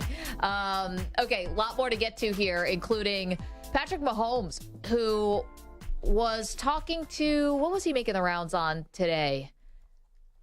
I know he say this, Samter. Patrick Mahomes talking about back-to-back Super Bowl. I've had so much Mahomes in my life. Can I tell you? I'm watching the quarterback series on Netflix. Yeah. I feel like I'm all up in Patrick Mahomes' life. Anyway, he was speaking today. It wasn't a show. He was just speaking with media. I don't know where he was at a camp, right? In front of a camera. In Missouri State with his receivers. He also did a big CBS Morning Show interview the other day. That's what I thought it was. Yeah. Okay, but I want to make sure. Anyway, here's Patrick Mahomes on aiming for back-to-back Super Bowl titles. There hasn't been a team that go back-to-back since the Patriots in, I think, 03, 04. So everybody's motivated by that. I mean, when you have that parade, when you go through the offseason that I've been through, you want to do it again. You only get those opportunities by winning the Super Bowl. For us, we want to make sure that we can build up and try to win that Super Bowl again, because that moment, that feeling is something that you just want to grab every single time that you get the opportunity to do. I mean, the big question is, can they do it? I think so. I mean, listen, football, so much parity. Perloff, we've talked about it, but if there's any team that is capable of doing this, it's Mahomes. I mean, look at what he was able to do even after he got injured late in the season. It's like I don't even worry about an injury, which is what we say about a lot of teams. Oh, if they can stay healthy. With Mahomes, it's like you barely even worry about that. But it has Tom Brady Patriots feel. Like you cannot win by a narrower margin than Kansas City's win. Like it's not like the old, I don't know if these old days even existed, where somebody's just going to roll to 2 straight titles. Like Kansas City's going to be in a dogfight to come away with a championship. And Mahomes keeps getting injured. I feel like I agree with you. Obviously, they have a great chance. They're probably my favorite going into the season. But, man, it is close. Look at their playoffs. I mean, the Cincinnati game was super close. Then the Philly game was so close. Played great. The Patriots, I feel like, always played really close Super Bowls. That's why I don't think anyone minded that the Patriots kept going back to so many Super Bowls, because the games themselves were always thrilling. Right, and for 15 years, they were the premier franchise, and they never repeated. So that's what I mean. 03, 04, right. Right. I meant from 14 to 19. Yeah. They couldn't repeat again. It's really, really hard. So I think it's going to be tough. It's a war of attrition. Injuries are so big here.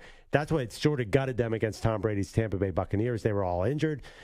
I mean, I still can't believe the Eagles didn't beat them this game, because Mahomes was limping at halftime, Maggie. Is it finally sinking in for you? Because you've been playing this whole thing cool since February. Well, this Eagles team was not supposed to go to the Super Bowl. That was a quick jump to excellence that not many fans expected. Well, you had an easy schedule.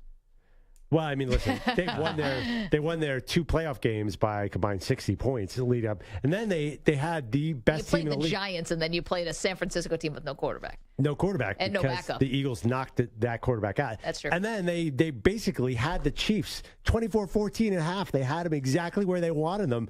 As I told you many times, Mahomes is limping off the field. I'm planning the celebration. Am I going to change my flight so I can go to the team party, hang out with Cardi B, whoever's going to be there? Perloff, Cardi B, running in the same circles. She was at the last one. That's the only reason I brought it up. And, of course, I turned to my friend and say, who's Cardi B? This was 2017.